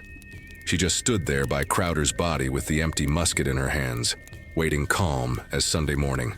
When McRae saw his business associate lying dead in the dirt, his face went purple with rage. Veins stood out on his forehead like ropes. His horse danced sideways, sensing its rider's fury. But McRae jerked the reins hard and dismounted in one violent motion. "You killed him," he breathed, walking toward Charlotte with his fists clenched tight. "You murdered a white man in cold blood." Charlotte met his eyes without flinching. "I killed a devil who tried to steal my child. Ain't no murder in protecting your own." The slap came fast, McRae's open palm across her face with all his strength behind it. Charlotte's head snapped to the side, her split lip opening fresh and bleeding again. But she didn't fall, didn't cry out. Just straightened back up and looked at him with those coal-burning eyes that had seen too much suffering to be afraid anymore. "Chain her," McRae ordered, his voice shaking with fury. "Chain this murderous bitch and take her to the post. I want everybody on this plantation to see what happens when you forget your place." 4 men grabbed Charlotte, rough hands on her arms, her shoulders, forcing her to the ground. She could have fought, could have struggled, but what was the point? She'd already done what needed doing. Ruth was safe, at least for now. The rest was just consequences. They wrapped heavy iron chains around her wrists, the metal cold and biting into her skin. Around her ankles, too, the links clanking with every movement. Then they dragged her, literally dragged her through the red dirt, to the whipping post in the center of the quarters. That old oak stump had been there since before Charlotte was born. How many backs had been torn open against that wood? How many screams had soaked into those iron rings? How much blood had fed the earth around its base? Now it was Charlotte's turn. They tied her to the post, stretching her arms up high and lashing her wrists to the rings. Her toes barely touched the ground. They ripped her dress down to expose her back, already scarred from previous whippings, a roadmap of pain and suffering carved into her dark skin. By now, word had spread through the fields. The overseer had sent runners to call everybody in. Field hands, house servants, children, old ones who could barely walk. Captain McRae wanted an audience for this. Wanted every enslaved soul on his plantation to see what happened when you killed a white man. They came in a slow, reluctant procession, Charlotte's 5 older children among them, held back by other adults who wouldn't let them get close. Samuel was fighting against the hands that restrained him, crying out for his mama. Little Patience was sobbing into someone's skirt. Charlotte turned her head as much as she could and found their faces in the crowd. "Don't watch," she called out to them, her voice steady despite everything. "Close your eyes, babies. Don't watch." But they couldn't close their eyes. Nobody could. That was the point of a public whipping. To traumatize, to terrorize, to break the spirit of not just the person being beaten but everybody forced to witness it. Tobias Marsh stepped forward, rolling his shoulders like a boxer preparing for a fight. His whip was a plaited leather monster, 12 feet long, with a popper on the end that could take skin off with every strike. He'd used it hundreds of times over his 15 years as overseer, gotten so good with it, he could hit a specific spot from 20 feet away. He smiled as he took his position behind Charlotte. "You should have just let the traitor take your brat," he said conversationally. "Would have saved yourself a world of hurt." Charlotte didn't respond, just pressed her cheek against the rough wood of the post and waited. The first lash came without warning. The sound came before the pain, a sharp crack that echoed across the quarters like a rifle shot. Then the fire bloomed across Charlotte's shoulders, white-hot and searing, stealing her breath. She bit down hard on her lip. Didn't scream. Wouldn't give them that satisfaction. The second lash fell, then the third. Marsh found his rhythm, the whip singing through the air in a terrible melody. Whistle, crack, whistle, crack. Each strike tearing through skin, opening new wounds, finding old scars and ripping them open again. By the 10th lash, Charlotte's back was shredded meat. Blood ran down her spine, soaking into the waistband of her torn dress, dripping onto the red dirt below. By the 20th, her legs started to buckle. Only the chains on her wrists kept her upright, her whole weight hanging from those iron rings. The crowd watched in silence. Some folks were crying, quiet, helpless tears for a woman they all knew, a mother who'd just tried to save her child. Others had their faces set hard, jaws clenched, memorizing this moment so they could tell it later, so the story would survive even if Charlotte didn't. Old Dinah stood near the back, holding baby Ruth, who was screaming for her mama. The old woman was whispering prayers in that ancient language, calling on the ancestors, calling on the Orishas, calling on powers older than slavery itself. Marsh kept whipping, 30 lashes, 40. His arm rose and fell with mechanical precision, the whip an extension of his cruelty. Every strike a reminder of who had power and who didn't. But here's the thing that folks talked about later, that got passed down through generations as part of Charlotte's legend. She never screamed. Not once. Oh, she made sounds, low grunts when the air got forced from her lungs, sharp intakes of breath when the whip found a particularly tender spot. But she never screamed, never begged, never gave them the satisfaction of breaking her spirit even as they broke her body. Instead, she sang. Quiet at first, so quiet you could barely hear it under the crack of the whip, but then louder, her voice rising clear and strong despite the pain. Before I'll be a slave, I'll be buried in my grave, and go home to my Lord and be free. An old spiritual, a song of resistance disguised as a song of heaven, the kind of song that had hidden messages for the Underground Railroad, that spoke of freedom in this world as much as the next. Some of the other enslaved folks picked up the song, their voices joining Charlotte's in a low, mournful chorus that grew stronger with each verse. No more auction block for me, no more, no more, no more auction block for me. Many thousand gone. Marsh heard it, and his face twisted with rage. He laid into Charlotte harder, trying to beat the song out of her, trying to silence that voice of defiance. But she just kept singing, kept pulling strength from somewhere deep inside where the whip couldn't reach. Finally, after 50 lashes, Captain McRae raised his hand. Enough.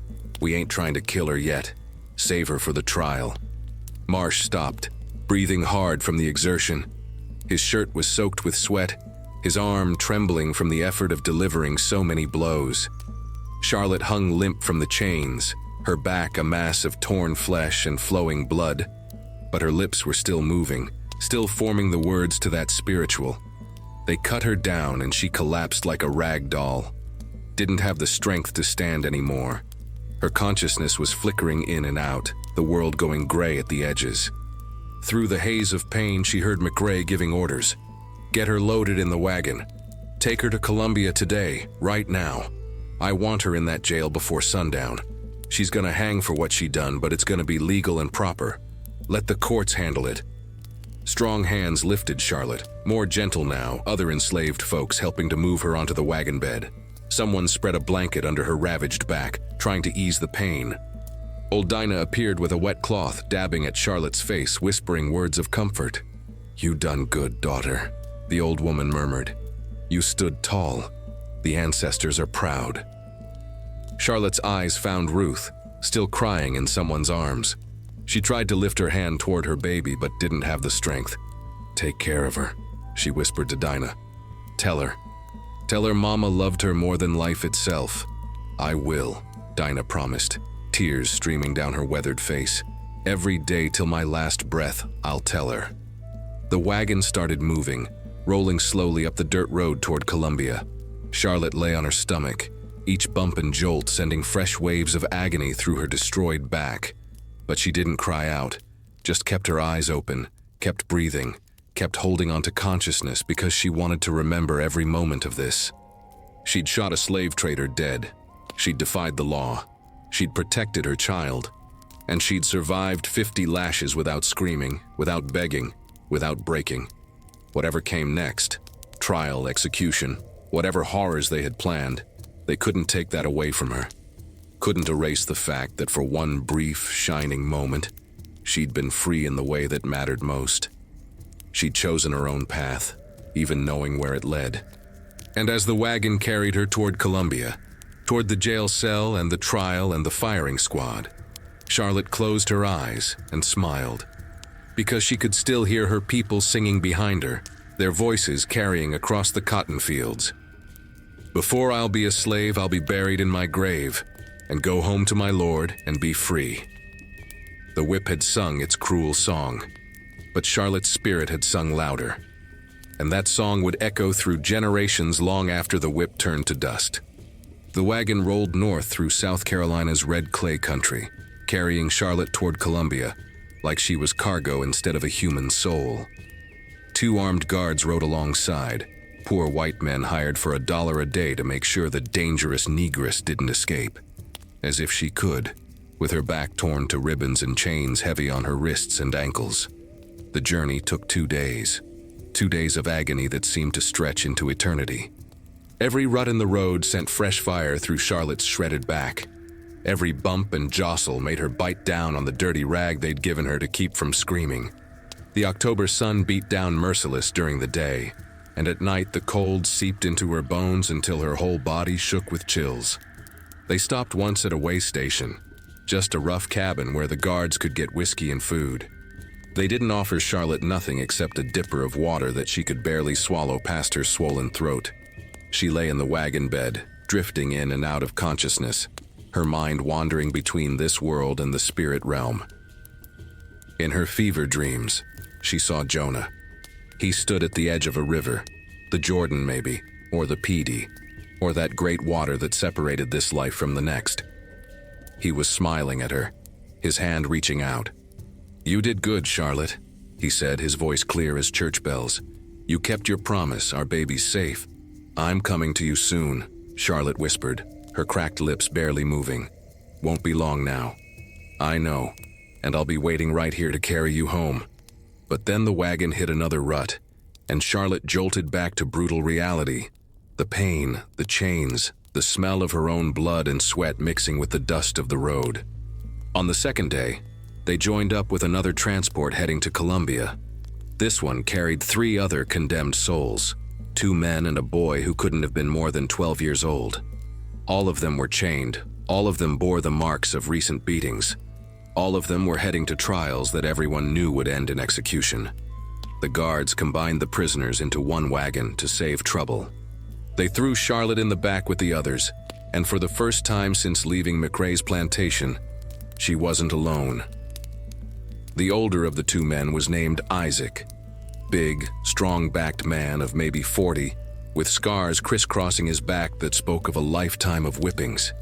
He'd killed his overseer with a cotton hoe after watching the man rape his teenage daughter.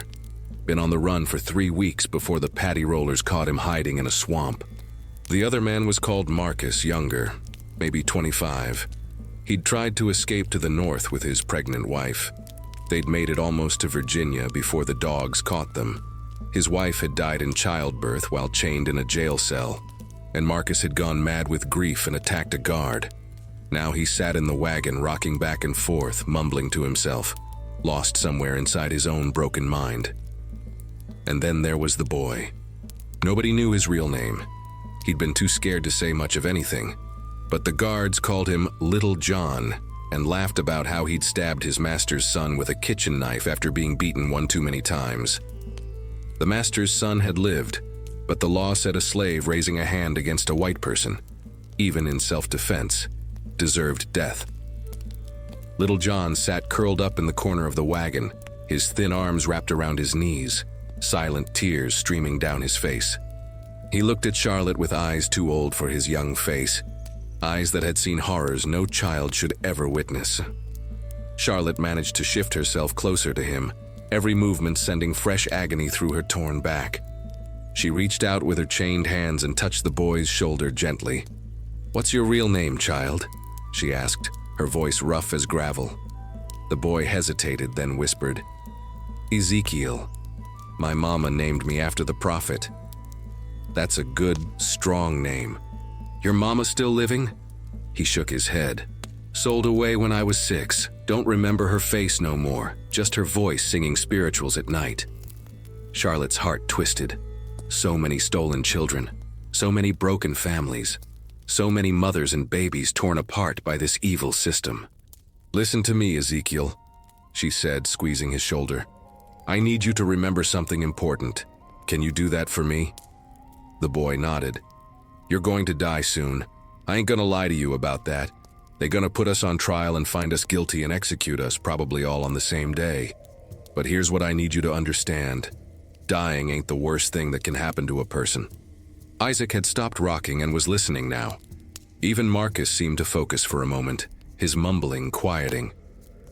"The worst thing," Charlotte continued, "is living your whole life bent down, broken, never standing up for what's right. You stood up, Ezekiel. You said no more when they tried to beat you again. That took more courage than most grown men ever show." "But I'm scared," the boy whispered. "I don't want to die." "I know, baby. I'm scared too, but you know what? Our ancestors crossed an ocean in chains. They survived the Middle Passage when so many died and got thrown to the sharks. They lived through horrors we can't even imagine, and they're waiting for us on the other side, ready to welcome us home." Charlotte looked at Isaac and Marcus too, including them in her words. "When we die, and we will die, ain't no point pretending different. We gonna die with our heads up high. We gonna die knowing we fought back. We gonna die free in our spirits, even if our bodies are still in chains." Isaac spoke for the first time, his voice deep and resonant. "Sister Charlotte, they talking about you all up and down the slave quarters between here and the coast. Word travels fast among our people. They saying you shot a slave trader dead for trying to take your baby. They saying you didn't scream when they whipped you 50 times. They saying you sang spirituals while your back was being torn open." Charlotte felt something warm spread through her chest despite the pain. "Is that true?" "Every word. You're already a legend, sister. Already a story that's gonna be told for generations. The woman who said enough, the mother who fought back." One of the guards rode closer and shouted, "Y'all shut up back there, no talking!" They fell silent, but Charlotte caught Isaac's eye and saw something there that gave her strength.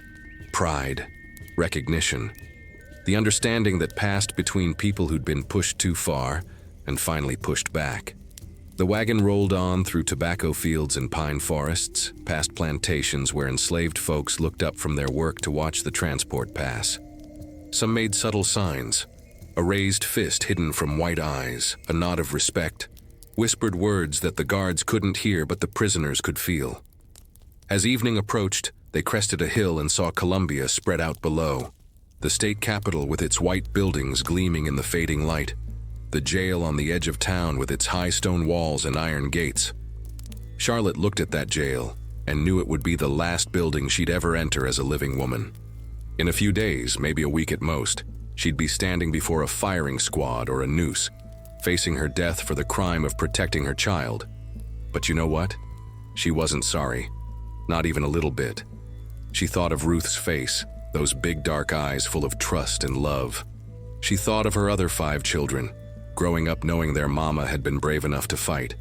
She thought of Jonah waiting for her on the other side of that river. And she thought of all the mothers yet to come, all the ones who'd hear her story and draw strength from it, who'd know that sometimes love is worth dying for. The wagon pulled up to the jail gates just as the sun was setting, painting the sky in shades of orange and purple and red. Red like blood, red like the clay of South Carolina, red like the fire of resistance that Charlotte had lit, and that would burn long after she was gone. The guards unchained them from the wagon but kept their wrists and ankles bound. They marched the 4 prisoners through the iron gates, through a courtyard where other inmates watched from barred windows, into the cold stone building that smelled of mold and despair and old suffering. But Charlotte walked in with her head high, her back screaming in agony but her spirit unbroken. She was Charlotte, the mother, and she'd kept her promise to Jonah. Whatever came next was just details. The story was already written in blood and courage and a mother's fierce love, and that story would live forever. The Columbia Jail was a stone fortress built to break spirits before bodies ever reached the gallows or the firing squad. 3 stories of rough-hewn granite blocks, tiny windows with iron bars, and cells so dark that even at noon you could barely see your own hands. They threw Charlotte into a cell on the 2nd floor, a space maybe 6 feet by 8 feet, with stone walls weeping moisture, a dirt floor, and a wooden bucket in the corner for her necessities. No bed, no blanket, nothing but cold stone and darkness, and the sound of other prisoners crying or praying or losing their minds in the surrounding cells.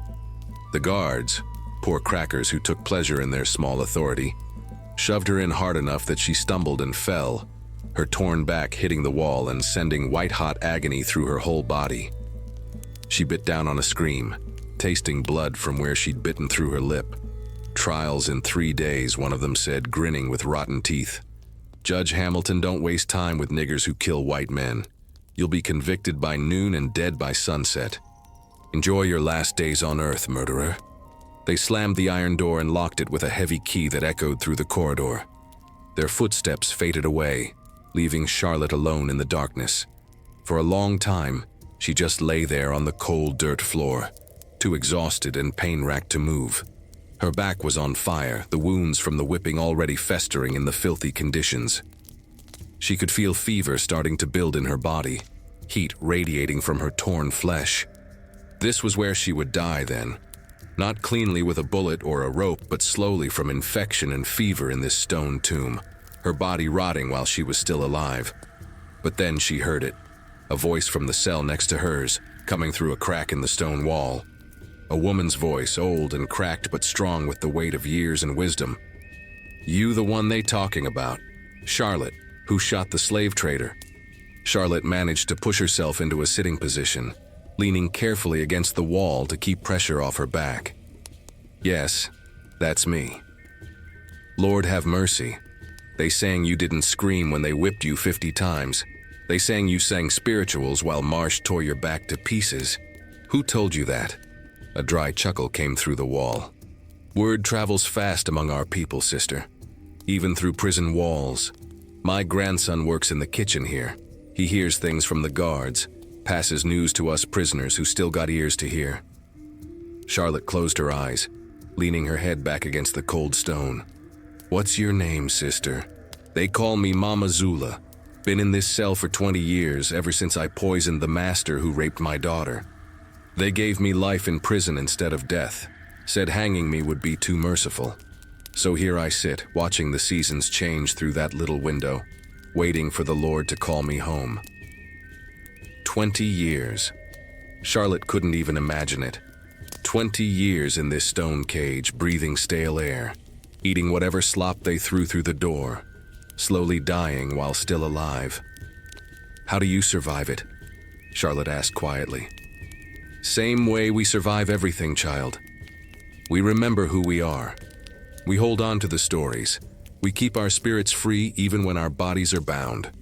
A pause, then. "Tell me about your baby, the one you saved." So Charlotte talked, told Mama Zula about Ruth, her smile, her laugh, the way she grabbed at everything with those tiny hands. Told her about Jonah, about the promise she'd made, about the moment when she'd had to choose between submission and resistance. "You did right," Mama Zula said firmly when Charlotte finished. "A mama's got to protect her young. That's a law older than any law white men ever wrote. The ancestors are proud of you, sister. I can feel them gathering close. I'm going to die in 3 days. We all gonna die someday. Question is whether we die on our knees or on our feet. Sounds to me like you already made your choice." Other voices joined the conversation then. Prisoners in surrounding cells who'd been listening, a man who'd killed his overseer, a woman who'd tried to poison an entire plantation's water supply after they sold her children, a teenage boy who'd run away 7 times before they finally caught him and sentenced him to hang. All of them condemned, all of them waiting to die, but none of them broken. They talked through the night, sharing stories, singing spirituals in low voices that the guards couldn't quite silence. Charlotte listened to their tales of resistance, small acts and large ones, individual defiance and group rebellions. Each story was a thread in the larger tapestry of their people's struggle for freedom. As dawn light started filtering through the tiny barred window, Mama Zula's voice came through the wall again. "Charlotte, I got something to tell you. Something I seen in my dreams last night." "What did you see?" "I seen you standing before the firing squad, but you wasn't alone. The ancestors were with you, a whole host of them, standing behind you like an army. Your mama was there, and Jonah, and all the ones who died in bondage before you. And when the bullets came, I seen your spirit rise up like a dove, free and beautiful, flying north toward that promised land." Charlotte felt tears prickling her eyes. "You really see that, Mama Zula? Or you just trying to give me comfort?" "I seen it clear as day, and I seen something else too. I seen your daughter Ruth grown into a woman telling your story to her own children. I seen your name living on, becoming legend, becoming hope for folks who ain't even born yet. You ain't dying, Charlotte. You just changing form." The old woman's words settled into Charlotte's spirit like seeds in fertile ground. She thought about the spirituals they sang, all those songs about crossing rivers and climbing mountains and getting to the other side, all those coded messages about the Underground Railroad and freedom. But maybe they was about more than just physical escape. Maybe they was about spiritual liberation, about the freedom that comes when you stop letting fear control your choices. Charlotte had tasted that freedom when she pulled the trigger, had felt it when she sang through the whipping, was feeling it now in this stone cell, knowing she had 3 days left to live but not regretting a single moment of what she'd done. The morning wore on. Guards came and went, bringing thin gruel and stale water. Charlotte forced herself to eat, to drink, to stay strong for what was coming. That afternoon they brought her a visitor, the prison chaplain, a white minister named Reverend Collins who came to offer salvation and convince condemned prisoners to accept their fate with Christian resignation. He was a small man with wire-rimmed spectacles and a Bible so worn the pages were falling out. He looked at Charlotte with a mixture of pity and condescension that she'd seen on white faces her whole life. "My child," he began, "I've come to help you prepare your soul for judgment. What you did was a terrible sin. Taking a human life is forbidden by God's commandment. But if you repent, if you ask the Lord's forgiveness, there may yet be mercy for you in the next life." Charlotte looked at him steadily. "Tell me, Reverend, where was God's mercy when they tore my baby from my arms? Where was the Lord's commandment when that slave trader bought and sold 2,000 human souls? Where was Christian morality when they whipped me 50 times for trying to protect my child?" The Reverend shifted uncomfortably. "The Lord works in mysterious ways. Slavery is part of the natural order ordained by Scripture." "Don't," Charlotte interrupted, her voice hard as iron. "Don't you dare quote Scripture to justify evil. I read the Bible, Reverend. I know what Jesus said about loving your neighbor, about doing unto others, about caring for the least of these. And I ain't seen much of that love from Christian slave owners." Reverend Collins tried again, his voice taking on a pleading tone. "But violence is never the answer. If you'd just submitted to God's will—" "I did submit to God's will," Charlotte said quietly. "God gave me children to protect. God put love in my heart for my baby girl. God gave me the strength to stand up when I'd been bowed down my whole life. If I die for that, then I die in God's grace, not outside it." The Reverend left soon after, shaking his head and muttering about the hardness of the heathen heart. But Charlotte felt lighter after he was gone, like she'd shed some weight she didn't even know she'd been carrying. That night, the prisoners sang together, a powerful chorus of voices rising from the stone cells, echoing through the corridors, carrying out through the barred windows into the Columbia night. "Steal away, steal away, steal away to Jesus, steal away. Steal away home, I ain't got long to stay here." Charlotte sang with them, her voice strong despite her fever, despite her pain, despite knowing she had less than 3 days left to live. And as she sang, she felt something she hadn't expected. Peace, deep, abiding peace that came from knowing she'd done the right thing, that she'd fought for what mattered, that her life, short and brutal as it had been, had meant something. Mama Zula's voice came through the wall one more time as the singing died down. Sleep well, Sister Charlotte. Dream of freedom. Tomorrow we pray, and the next day you face your judgment. But tonight, just rest in the knowledge that you fought the good fight. Charlotte lay down on the cold dirt floor, her torn back throbbing, her body burning with fever. But in her mind, she was already crossing that river Jonah had told her about, already seeing the North Star shining bright, already hearing Ruth's laughter echoing through eternity. And for the first time since they'd thrown her in this cell, Charlotte smiled, because the cell might smell like mold and suffering and despair. But if you breathed deep enough, if you looked hard enough, if you believed strong enough, you could smell hope too.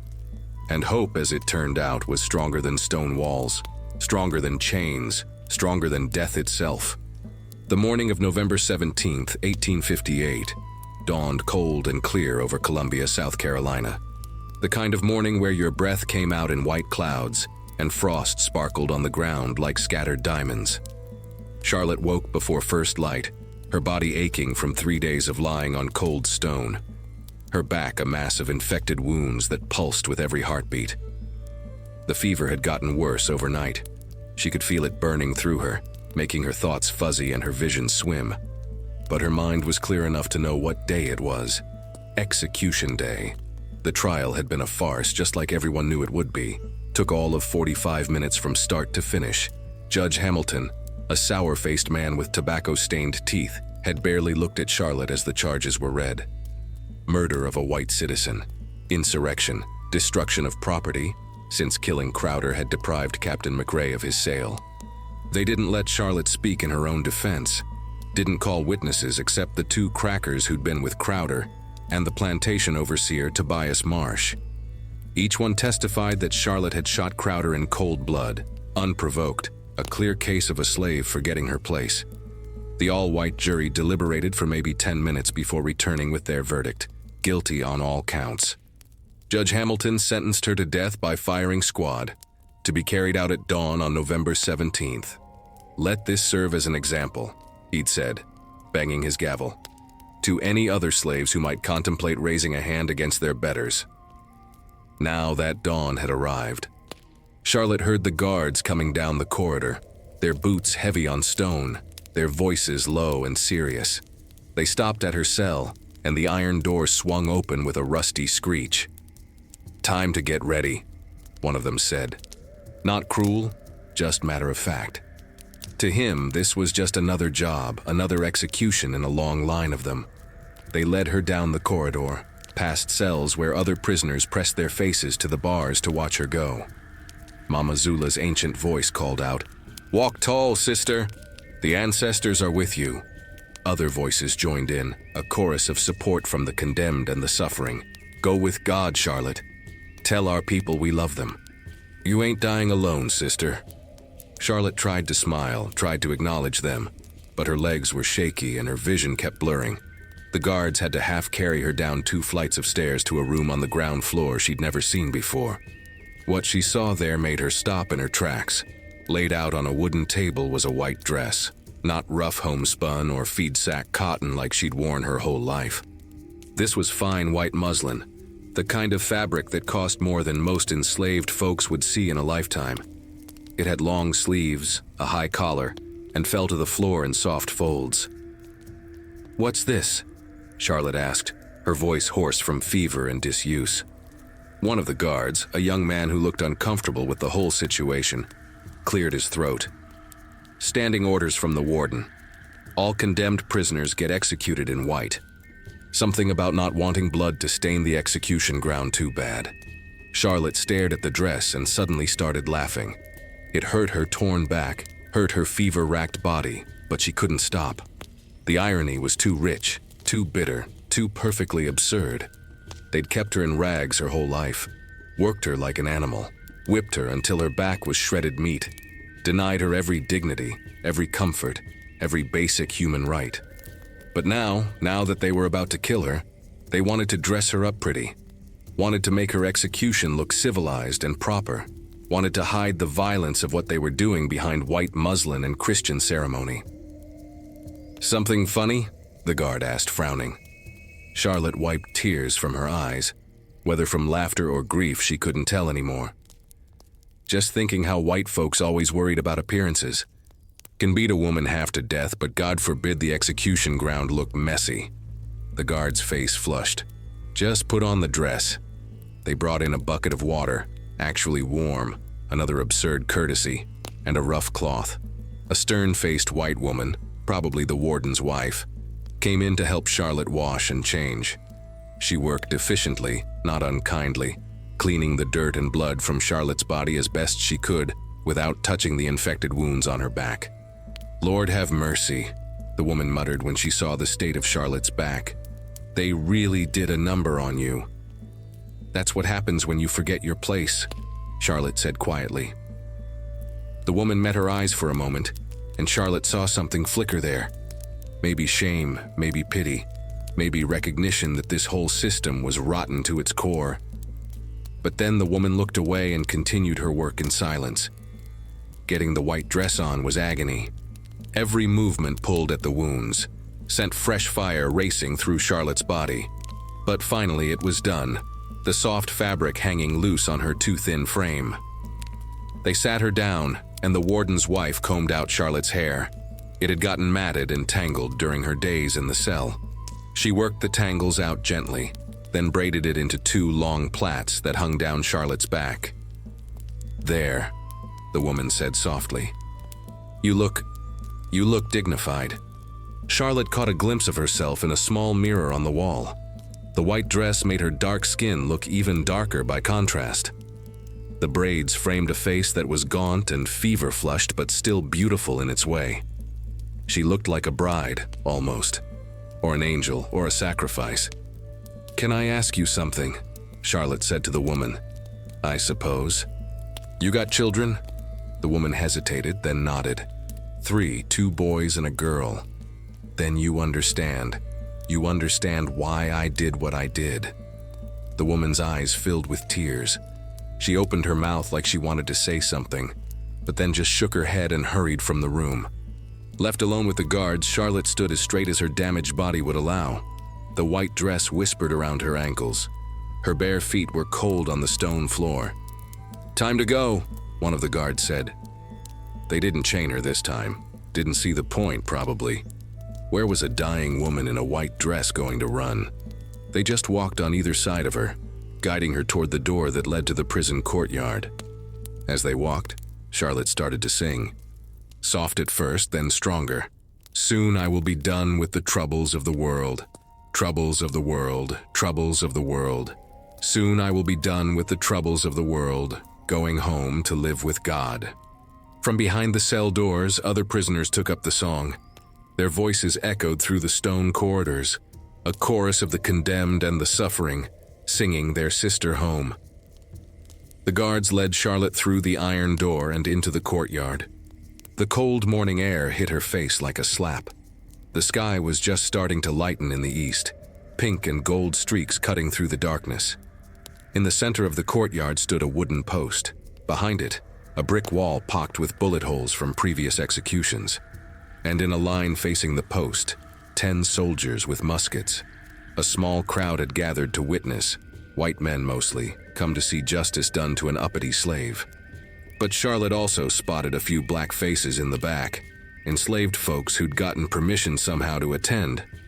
Their eyes were full of tears, but also something else. Pride. One of them was old Dinah. The ancient woman stood wrapped in a shawl, her weathered face solemn. In her arms, she held baby Ruth.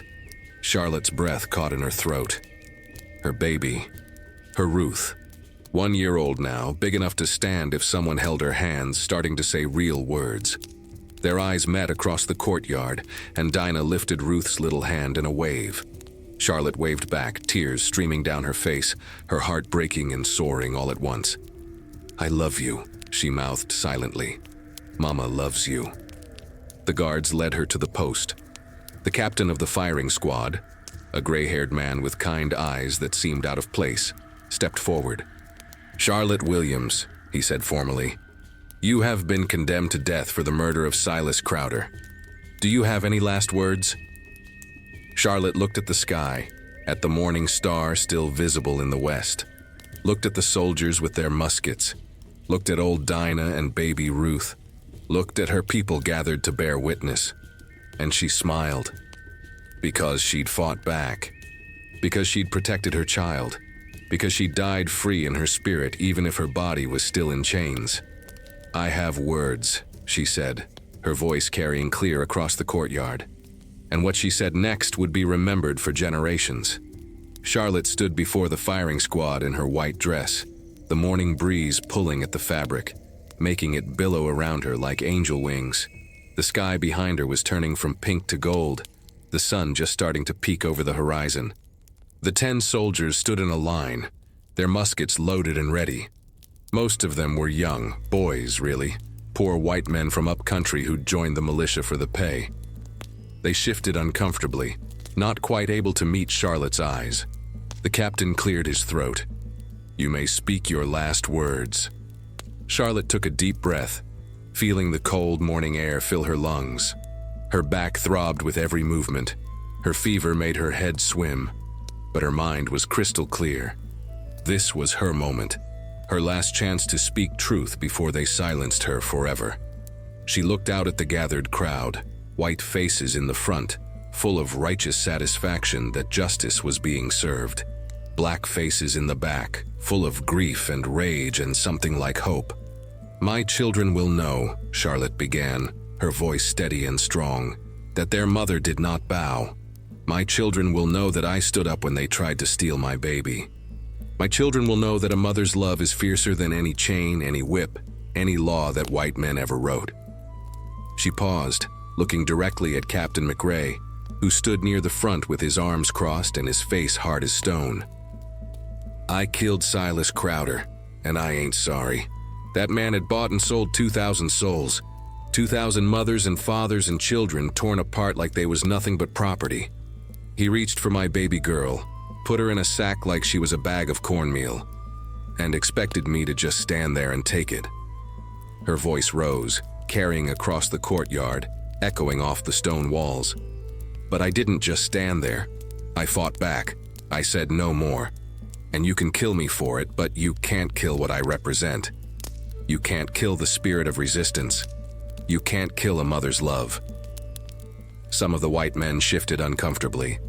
This wasn't how condemned slaves were supposed to talk. They were supposed to beg for mercy, to accept their punishment meekly, to validate the system even as it destroyed them. But Charlotte wasn't done. "One day," she continued, her eyes blazing with conviction, "this ground you're standing on, this ground you've soaked with our blood and tears, it's gonna birth freedom. One day, my grandchildren are gonna walk free. They're gonna read and write. They're gonna own land. They're gonna vote. They're gonna be treated like the human beings they are." "That's enough," the captain said, looking nervous. This was getting too close to insurrection talk. But Charlotte kept going, her voice rising to a shout. "And when that day comes, when freedom finally breaks these chains, they're gonna remember my name. They're gonna tell the story of Charlotte, the mother. Charlotte, who shot the slave trader. Charlotte, who faced the firing squad singing. Charlotte, who died on her feet instead of living on her knees." She turned to look at old Dinah and baby Ruth one more time. Her voice softened, became tender. "Tell my baby I loved her. Tell Ruth that her mama fought for her. Tell her that every time she sees the morning star, that's me watching over her. Tell her that freedom is coming, even if I won't be here to see it. Tell her." Charlotte's voice broke for just a moment, tears streaming down her face. Then she steadied herself and finished, "Tell her that love is stronger than death. Tell her that her mama's spirit will never die. Tell her that I'll be waiting on the other side of Jordan, ready to welcome her home when her time comes." Dinah was sobbing now, clutching Ruth close. The baby was reaching toward Charlotte, calling "Mama, Mama," in that high, sweet voice. Charlotte blew her daughter a kiss, then turned back to face the firing squad. "One more thing," she said, looking at the captain. "I want to die singing. That a problem?" The captain hesitated, then shook his head. "Sing if you want. Won't change nothing." "It'll change everything," Charlotte said quietly. They tied her to the post, binding her arms behind her back so the ropes cut into her wrists. The rough wood pressed against her infected wounds, sending fresh agony through her body. But Charlotte barely felt it. She was already somewhere else in her mind, already crossing that river, already seeing Jonah waiting on the other side. The captain raised his hand. "Ready!" The 10 soldiers lifted their muskets, pointing them at Charlotte's chest. "Aim!" 10 barrels lined up, 10 fingers on 10 triggers. Charlotte closed her eyes and began to sing. Steal away, steal away, steal away to Jesus. Steal away home, I ain't got long to stay here. Her voice was clear and sweet despite everything, rising into the cold morning air like a prayer. Some of the black folks in the crowd joined in, their voices creating a chorus that made the white spectators shift uncomfortably. My Lord, he calls me. He calls me by the thunder the trumpet sounds within my soul. I ain't got long to stay here. The captain's hand was still raised. He looked at Charlotte, at this woman in white singing spirituals while facing death, and something flickered across his face. Doubt maybe, or shame, but duty was duty. But orders were orders. Fire! The 10 muskets erupted as one, the sound like thunder rolling across the courtyard. The impact hit Charlotte's chest like a hammer blow, multiple hammer blows really, as the balls tore through her body. The force of it knocked her back against the post, her body jerking with each impact. But here's what witnesses swore to later, what got passed down through generations as part of the legend. Charlotte kept singing. Even as the bullets tore through her chest, even as her blood bloomed red on the white dress, her voice continued, steal away, steal away, steal away to Jesus. The song lasted maybe 5 seconds after the shots. 5 impossible seconds where a dead woman kept singing, kept bearing witness, kept declaring her unbroken spirit. Then she fell silent. Her head dropped forward. Her body sagged against the ropes. The white dress was soaked crimson now, blood dripping onto the cold ground. For a moment, the whole courtyard was silent except for the sound of weeping from the back where the enslaved folks stood. Even some of the white men had tears in their eyes, though they'd never admit it later. The captain walked forward to check for signs of life. He pressed his fingers to Charlotte's throat, felt nothing, then stepped back and nodded to his men. Cut her down. But before they could move, something happened that made even the hardest hearts pause. A white dove, nobody knew where it came from, flew down from the sky and landed on the post right above Charlotte's head. It perched there, its feathers pure white in the morning sun, and cooed softly. Then it flew away, heading north, toward that land beyond the Ohio River where freedom lived. And in that same moment, back at the McRae plantation 60 miles away, baby Ruth, who'd been crying inconsolably since her mama was taken away, suddenly stopped crying. She looked up at the sky, smiled wide, and said clear as a bell, "Mama home." Old Dinah, who'd been at the execution and couldn't possibly have been at the plantation at the same time, would later swear she heard Charlotte's voice on the wind, singing that spiritual one more time. The guards cut Charlotte's body down and loaded it into a plain pine box. They'd bury her in the potter's field, in an unmarked grave with the other executed criminals. No headstone, no ceremony. Nothing to mark where Charlotte, the mother, was laid to rest. But they couldn't bury her story. Couldn't silence the legend that started spreading that very day. Couldn't stop enslaved folks from whispering about the woman who shot a slave trader and faced the firing squad singing. Couldn't prevent mothers from telling their children about Charlotte, who loved her baby so much she was willing to die for her. Couldn't erase the example she'd set, that sometimes you had to fight back, that sometimes resistance was worth dying for, that a mother's love was stronger than any law or chain or bullet. As the sun climbed higher that November morning, the blood on the courtyard ground slowly dried, turning from bright red to dark brown to black. But it had already soaked into the earth, and that earth would remember the taste of a freedom fighter's blood, would remember the sound of a condemned woman singing, would remember Charlotte, the mother, who stood tall when they tried to break her, who shot the devil who reached for her child, who died with her head up and her spirit free. The white men thought they'd made an example of her, thought they'd scared other enslaved folks into submission, but they were wrong. They'd created a martyr. They'd birthed a legend. They'd planted a seed of resistance that would grow and spread, and eventually crack the very foundations of the system they were trying to protect. Charlotte's body was dead. But her spirit? Her spirit was just getting started, and it would echo through the quarters, through the fields, through the decades and centuries to come, whispering to every mother who fought for her children, every soul who refused to bow, every heart that chose freedom over fear. Be like Charlotte. Stand tall. Fight back. Love fierce enough to die for it. And when they come for you, face them singing. Now listen here, children, because this is the part where the story becomes something more than just history. This is where it crosses over into legend, into the kind of tale that gets passed down through generations, until folks can't quite separate what really happened from what the spirit world added to it. But I'm telling you true. Every word of what I'm about to say was witnessed by somebody. And when enough people see the same impossible thing, well, maybe it ain't so impossible after all. The dove. That white dove that appeared out of nowhere and landed on the post above Charlotte's body. Folks talked about it for years afterward. Argued about where it came from, what it meant, whether it was real or a mass hallucination brought on by grief and shock. See, it was November, cold morning. Doves don't typically fly around Colombia in November. They migrate south weeks before. And this one was pure white, not a speck of gray or brown on its feathers. Albino, maybe, but those are rare as hen's teeth. The white folks who witnessed it tried to explain it away. Just a pigeon, some said. Happens to be white, that's all.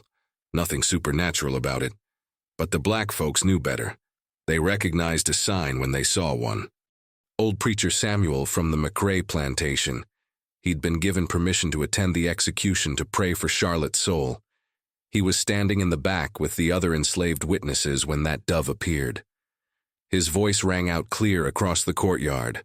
"The Spirit of the Lord, like at Jesus' baptism, descending like a dove, Sister Charlotte's soul is rising up to glory."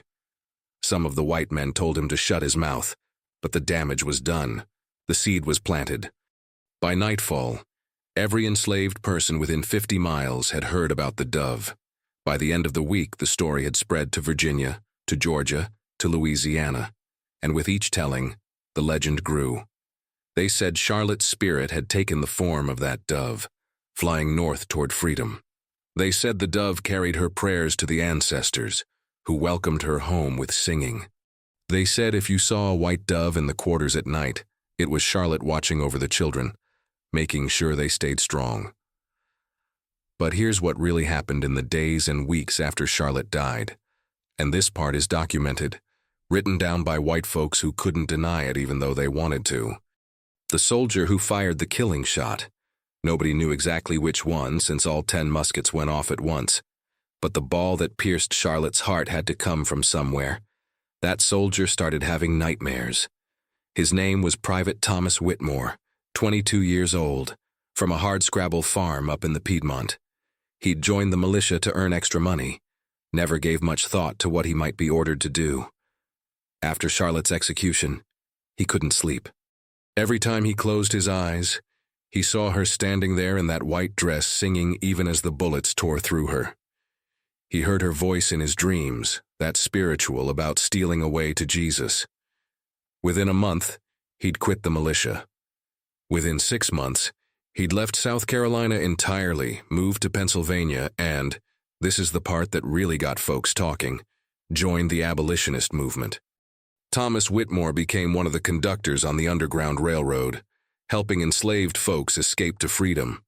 When people asked him why risk everything to help runaway slaves, he'd just shake his head and say, "I killed a woman who was protecting her child. I saw her die singing. I owe a debt I can never repay." He died in 1863, fighting for the Union Army at Gettysburg. His last words, according to the soldier who held him as he bled out, were, Tell Charlotte I'm sorry. Tell her I tried to make it right. Then there was Judge Hamilton, the man who sentenced Charlotte to death in that 45-minute farce of a trial. 2 weeks after the execution, his youngest daughter, 8 years old, apple of his eye, came down with scarlet fever. She burned with temperature for 3 days, delirious and crying out. The judge sat by her bedside, wealthy enough to afford the best doctors but helpless to save her. On the third night, as his daughter's fever peaked and the doctors shook their heads gravely, Judge Hamilton heard singing.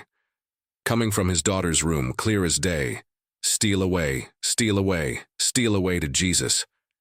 He burst through the door to find his daughter sitting up in bed, the fever broken, her eyes clear.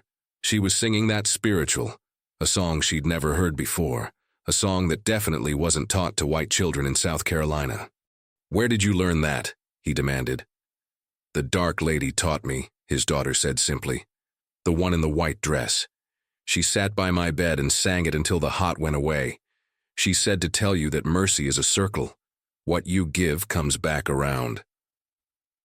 Judge Hamilton's daughter lived, but the judge himself was never the same.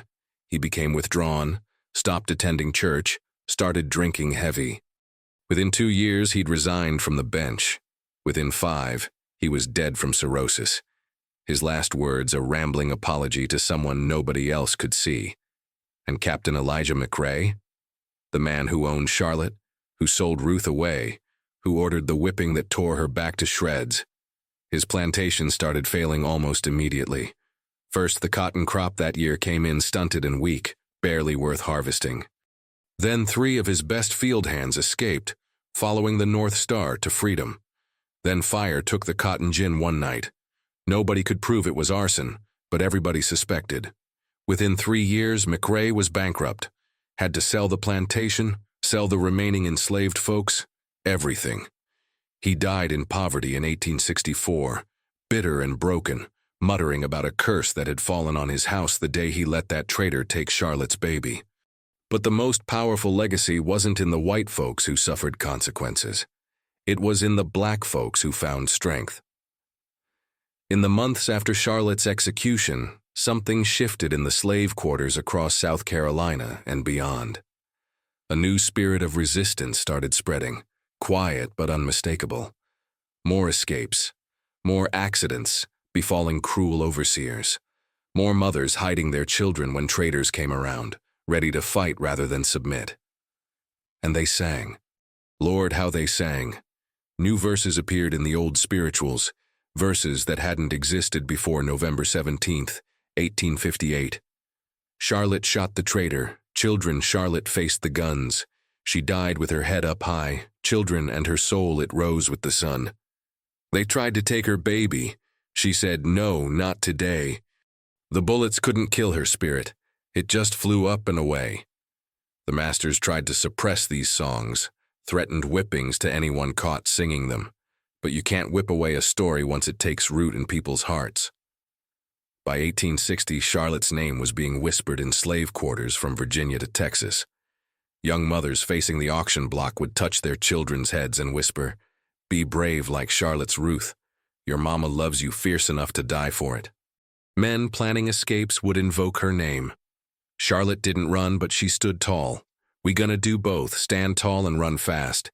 Even the children knew. They'd play games where one child was Charlotte and another was the evil traitor, and Charlotte always won. The adults would try to stop these games, worried about reprisals, but the children persisted. They needed heroes. They needed to believe that sometimes the powerless could fight back and win, even if winning meant dying free rather than living in chains. Old Dinah, who'd witnessed the execution and carried baby Ruth in her arms that cold November morning, became the keeper of Charlotte's story. She'd gather the young ones in the quarters at night and tell them everything about Charlotte's courage, about her love for Ruth, about those last words that prophesied freedom. One day you'll walk free, Dinah would tell the children, echoing Charlotte's words. One day you'll read and write and own land. And when that day comes, you remember Sister Charlotte. You remember that she died believing in a future she'd never see, but a future that was coming just as sure as the sun rises. Ruth grew up knowing what her mother had done, knowing the price that was paid. Old Dinah made sure of that. By the time Ruth was 5 years old, she could recite the story word for word. How Mama shot the traitor, how Mama sang at the whipping post, how Mama died free in her spirit. That knowledge shaped Ruth into something fierce and unbreakable. She survived slavery, survived the Civil War, lived to see emancipation in 1865, walked away from the McRae plantation a free woman at age 8, and everywhere she went for the rest of her long life, she told her mother's story. Because that's what Charlotte had died for. Not just to save one baby from being sold, but to plant a seed of resistance that would grow and spread, and eventually help crack the whole rotten system wide open. The dove that landed on the execution post became a symbol. Folks said it meant that no spirit could be killed by bullets, that love transcended death, that freedom was coming on wings of white. And maybe they were right. Maybe that dove was exactly what it looked like. Charlotte's soul taking flight, heading north, carrying the message that would echo through the quarters for generations. Stand up, fight back, love fierce, die free. The story wasn't over. In fact, it was just beginning. Time moves like a river, children. Sometimes slow and steady, sometimes rushing fast over rocks and rapids. But it always moves forward, carrying stories with it, carrying names and deeds and memories that refuse to die. Let me show you how Charlotte's echo traveled through time, how her story jumped from generation to generation like fire jumping from branch to branch, never quite going out no matter how hard folks tried to stamp it down. 1865, 7 years after. April 9th, Lee surrenders at Appomattox. The war is over. Slavery is dead. Ruth is 8 years old now, living in a freedmen's settlement outside Columbia. Old Dinah is still alive, ancient and bent but still sharp as a tack, still telling stories. They're sitting around a fire with other freed folks, celebrating liberation when a young man approaches. He's a Union soldier, colored regiment, wearing his blue uniform with pride. His name is Corporal James Freeman, and he's heard there's a woman here named Ruth, whose mother was Charlotte. I need to know, he says, his voice urgent. I need to know if the story is true, if she really shot a slave trader, if she really sang while they executed her. Ruth, small for her age but fierce in her eyes, stands up and looks this soldier straight in the face. Every word is true. Charlotte was my mama, and she died so I could live free. Corporal Freeman's eyes fill with tears. We've been telling her story in the colored regiments, been singing spirituals with her name in them before we go into battle. When we was scared, when we thought we couldn't take another step, we'd remember Charlotte. We'd say, she faced 10 muskets singing, we can face whatever comes. That night, Ruth learns that her mother's name has been carried by thousands of black soldiers fighting for freedom. That Charlotte has become a battle cry, a source of strength, a reminder that resistance is worth the price. Old Dinah takes Ruth's hand and squeezes it. Your mama's spirit been marching with the armies, child, been carrying them forward. She ain't just free herself, she helping free all of us. 1900, 42 years after. Ruth is 43 now, married with 5 children of her own. She's made it her life's work to travel and tell Charlotte's story to anyone who'll listen. She stands in a small church in Georgia, addressing a room full of young people. The first generation born into freedom, children who never knew slavery firsthand. My mother's name was Charlotte, Ruth begins, and the room goes quiet. And this is what she did. After she finishes, a young woman approaches. She's maybe 17, eyes bright with determination. Miss Ruth, I'm going to be a teacher, going to open a school for colored children, and I want to name it after your mama. The Charlotte Williams School for Negro Youth. Would that be all right? Ruth weeps. She'd be so proud. She never learned to read, but she believed in education, believed our children should have every opportunity. Within 10 years, there are 3 schools named after Charlotte in South Carolina alone. Her story is being taught to children alongside Frederick Douglass and Harriet Tubman. She's entered the pantheon of resistance heroes, the ones who said no more when everyone else was saying, yes, massa. 1927, 69 years after. Ruth is 70 now, silver-haired and wrinkled but still strong, still telling the story. She's being interviewed by a young scholar from Howard University, who's collecting oral histories of slavery and resistance. The scholar's name is Dr. William Tucker, and he's writing a book about resistance movements during slavery. He's heard rumors about Charlotte for years, but this is his first time meeting her daughter. "Tell me everything," he says, notebook open, pen ready. "Every detail you remember, every story you've been told." Ruth talks for 3 days straight. Dr. Tucker fills 5 notebooks with her testimony. Later, he'll publish it as a book, Mothers of Resistance, the story of Charlotte Williams and others. It becomes required reading in Negro colleges across the country. But here's what Dr. Tucker remembers most, what he'll tell his own students for decades to come. On the last day of the interview, Ruth reaches into a small wooden box she's carried with her for 70 years. She pulls out something wrapped in yellowed cloth. "This is the only thing I have of hers," Ruth says quietly. She unwraps it to reveal a piece of cloth, rough homespun, stained brown with old blood, a scrap from the dress Charlotte was wearing when they whipped her. "Old Dinah cut this off before they took Mama away. Said I should have something to remember her by. I've carried it everywhere I go. When times get hard, when I want to give up, I touch this cloth and remember what she sacrificed." Dr. Tucker asks if he can photograph it. Ruth agrees, but she won't let it out of her hands, won't let it go to a museum or archive. "It stays with me till I die," she says firmly. "Then it goes to my daughter, then to her daughter. This is a family treasure. This is our sacred relic." 105 years after. Ruth is long gone now, died peacefully in 1935 at age 78, surrounded by children and grandchildren and great-grandchildren, all of whom knew Charlotte's story by heart. But the echo continues. Birmingham, Alabama, spring. The movement for civil rights is reaching a crescendo. Bull Connor's dogs and fire hoses against children marching for freedom. Among the marchers is a 16-year-old girl named Sarah Williams, Ruth's great-great-granddaughter, Charlotte's direct descendant.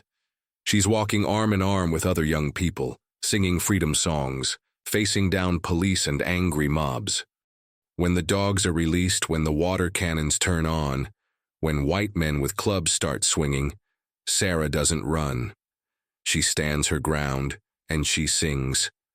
Charlotte shot the traitor, children Charlotte faced the guns. She died with her head up high, children and her soul it rose with the sun. The other marchers take up the song. It spreads through the crowd like wildfire. This spiritual that's been passed down for over a century. This story of a mother's resistance. That night, Sarah is arrested along with dozens of others. In the Birmingham jail, cold and scared but defiant, she tells the other young people about Charlotte, about her great-great-great-grandmother who shot a slave trader in 1858. "We come from fighters," she tells them. "We come from folks who stood tall when the whole world tried to break them. We can do this. We can face whatever comes." Years later, when interviewed about that day, Sarah will say, "Charlotte's spirit was with us in Birmingham.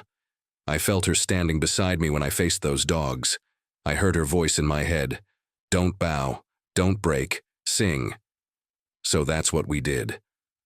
2020, 162 years after. Summer. Streets filled with protesters demanding justice, demanding change, demanding an end to police violence against black bodies.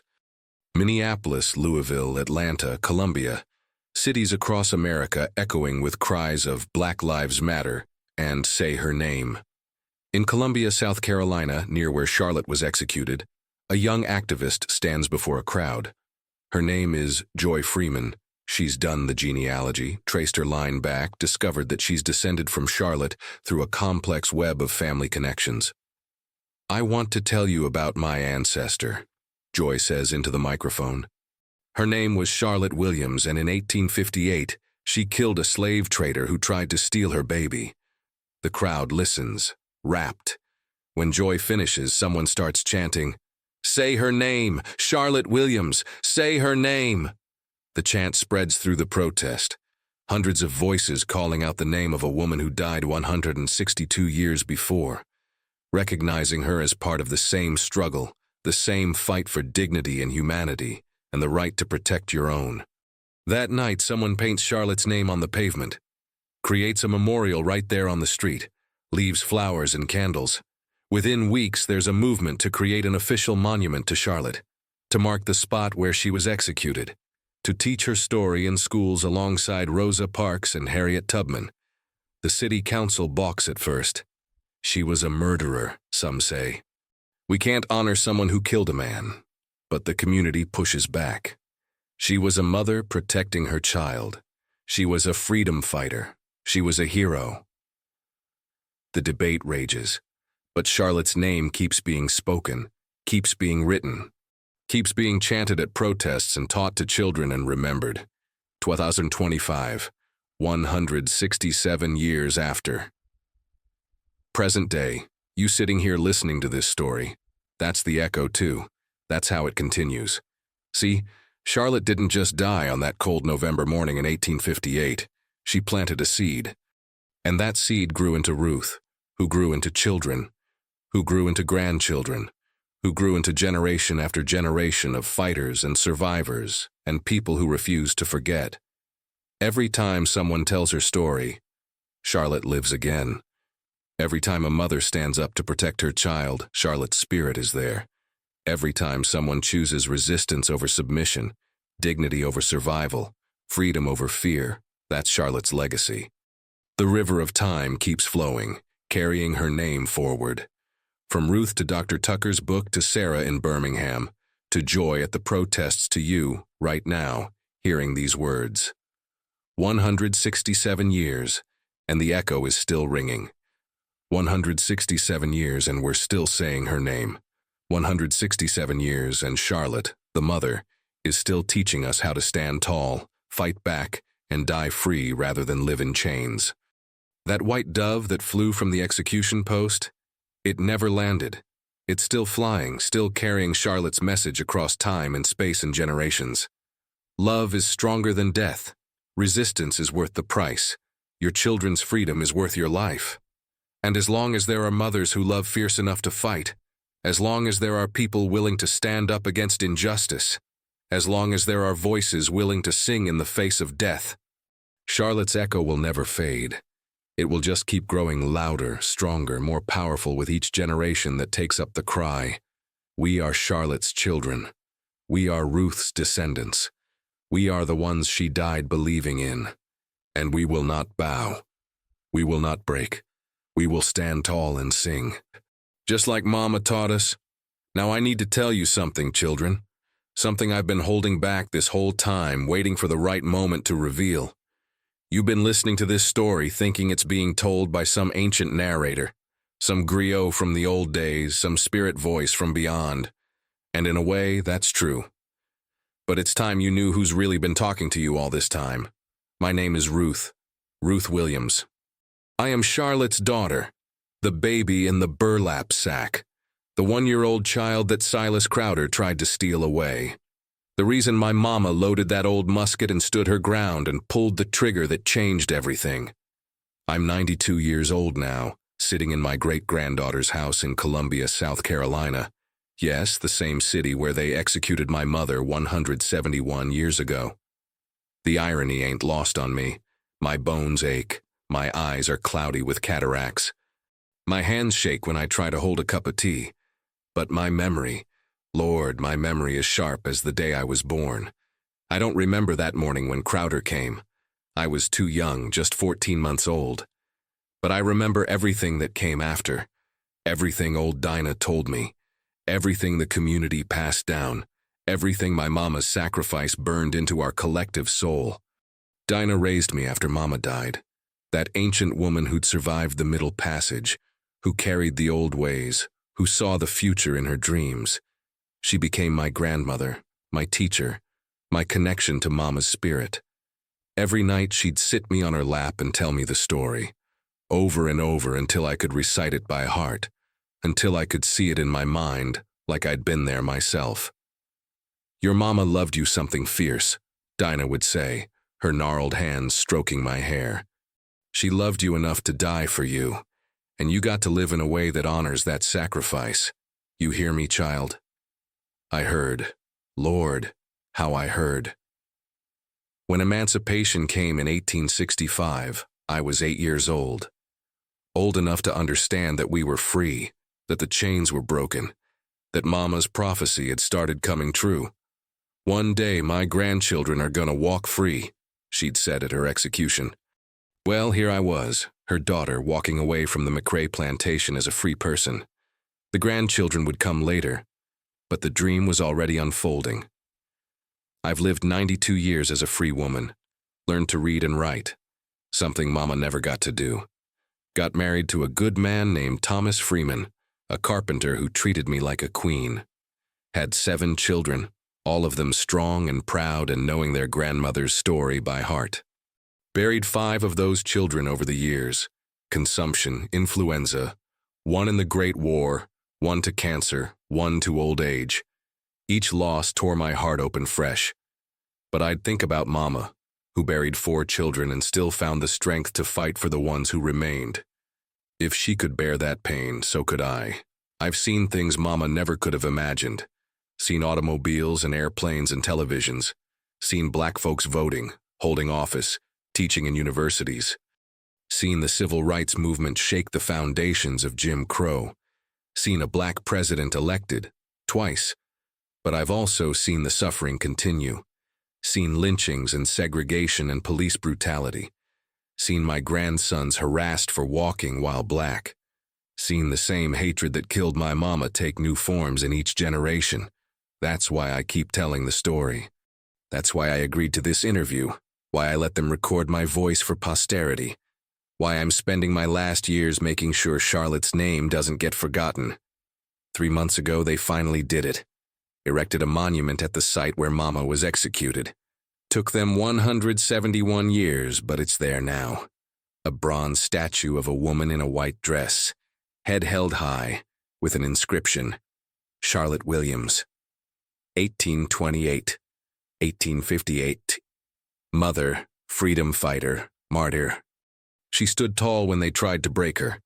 She sang while they tried to silence her. She died free, though she lived in chains. My great-granddaughter Joy wheeled me to the unveiling ceremony. Hundreds of people came. They sang spirituals, including the ones with Mama's name in them. They spoke about resistance and maternal love and the price of freedom. When it was my turn to speak, they had to help me to the microphone. My voice is weak now, barely a whisper. But I said what needed saying. My mama died so I could live. But she also died so all of us could live free. Every mother who protects her child, every person who stands up against injustice, every voice that refuses to be silenced, that's Charlotte's legacy. That's what she bought with her blood. I reached into my pocket and pulled out the wooden box I've carried for 92 years. Inside, wrapped in yellowed cloth, is the scrap of fabric from Mama's whipping dress, stained with her blood. Sacred relic of our family's resistance. This is all I have of her, I said, holding it up for the crowd to see. But it's enough, because she lives in every one of us who refuses to bow. She lives in every mother's love. She lives in the story we keep telling, generation after generation. I handed the box to Joy. Your turn now, child. Keep it safe, keep the story alive, keep singing. Now, here I am. 92 years old, knowing my time is coming soon. The doctors say my heart is giving out, say I might have weeks, might have days. But I ain't scared, because I know what's waiting on the other side of that river. Mama's waiting there, and Jonah, and old Dinah, and all the ancestors who've been watching over us, guiding us, giving us strength. When I cross over, Mama's gonna be standing on that far shore with her arms open wide. She's gonna say, "Welcome home, baby girl." Mama's been waiting. And I'm gonna tell her, I lived free, Mama, just like you wanted. I lived free and I made sure everybody knew your name, made sure your sacrifice mattered, made sure your story lived on. That's all any of us can do, really. Live in a way that honors those who died for us. Tell the stories that need telling. Fight the fights that need fighting. Love fierce enough to change the world. Mama shot a slave trader for me. Faced 50 lashes singing for me. Stood before a firing squad and prophesied freedom for me. The least I can do is spend my last breath making sure people remember, so now you know. Now you understand who's been telling you this story all along. I am Ruth, Charlotte's daughter, living proof that a mother's love can transcend death, can outlast slavery, can birth freedom from the blood-soaked ground of bondage. And when I close my eyes for the last time, could be tonight, could be next week, I'll go peaceful, because the story doesn't end with me. It continues in Joy, and her children, and their children's children. It continues in every person who hears Charlotte's name and feels something stir in their soul. It continues in the fight for justice that's still ongoing, still necessary, still sacred. My mama's been dead for 171 years, but her spirit is alive in every act of resistance, every mother's fierce love, every voice that refuses to be silenced. That's immortality, children. That's how we defeat death. We tell the stories. We remember the names. We carry the fight forward, and we never, ever stop singing. Who suffered, suffered. Who resisted, left memory. And memory we keep here, in the echoes of the slave quarters. Listen here now, children. Come close to this low fire. Sit yourselves down on this hard ground that our granddaddies and grandmamas kissed with blood and tears. I am the voice of them that's gone on before, the whisper that rises up from the red clay of the South when the wind blows strong and heavy.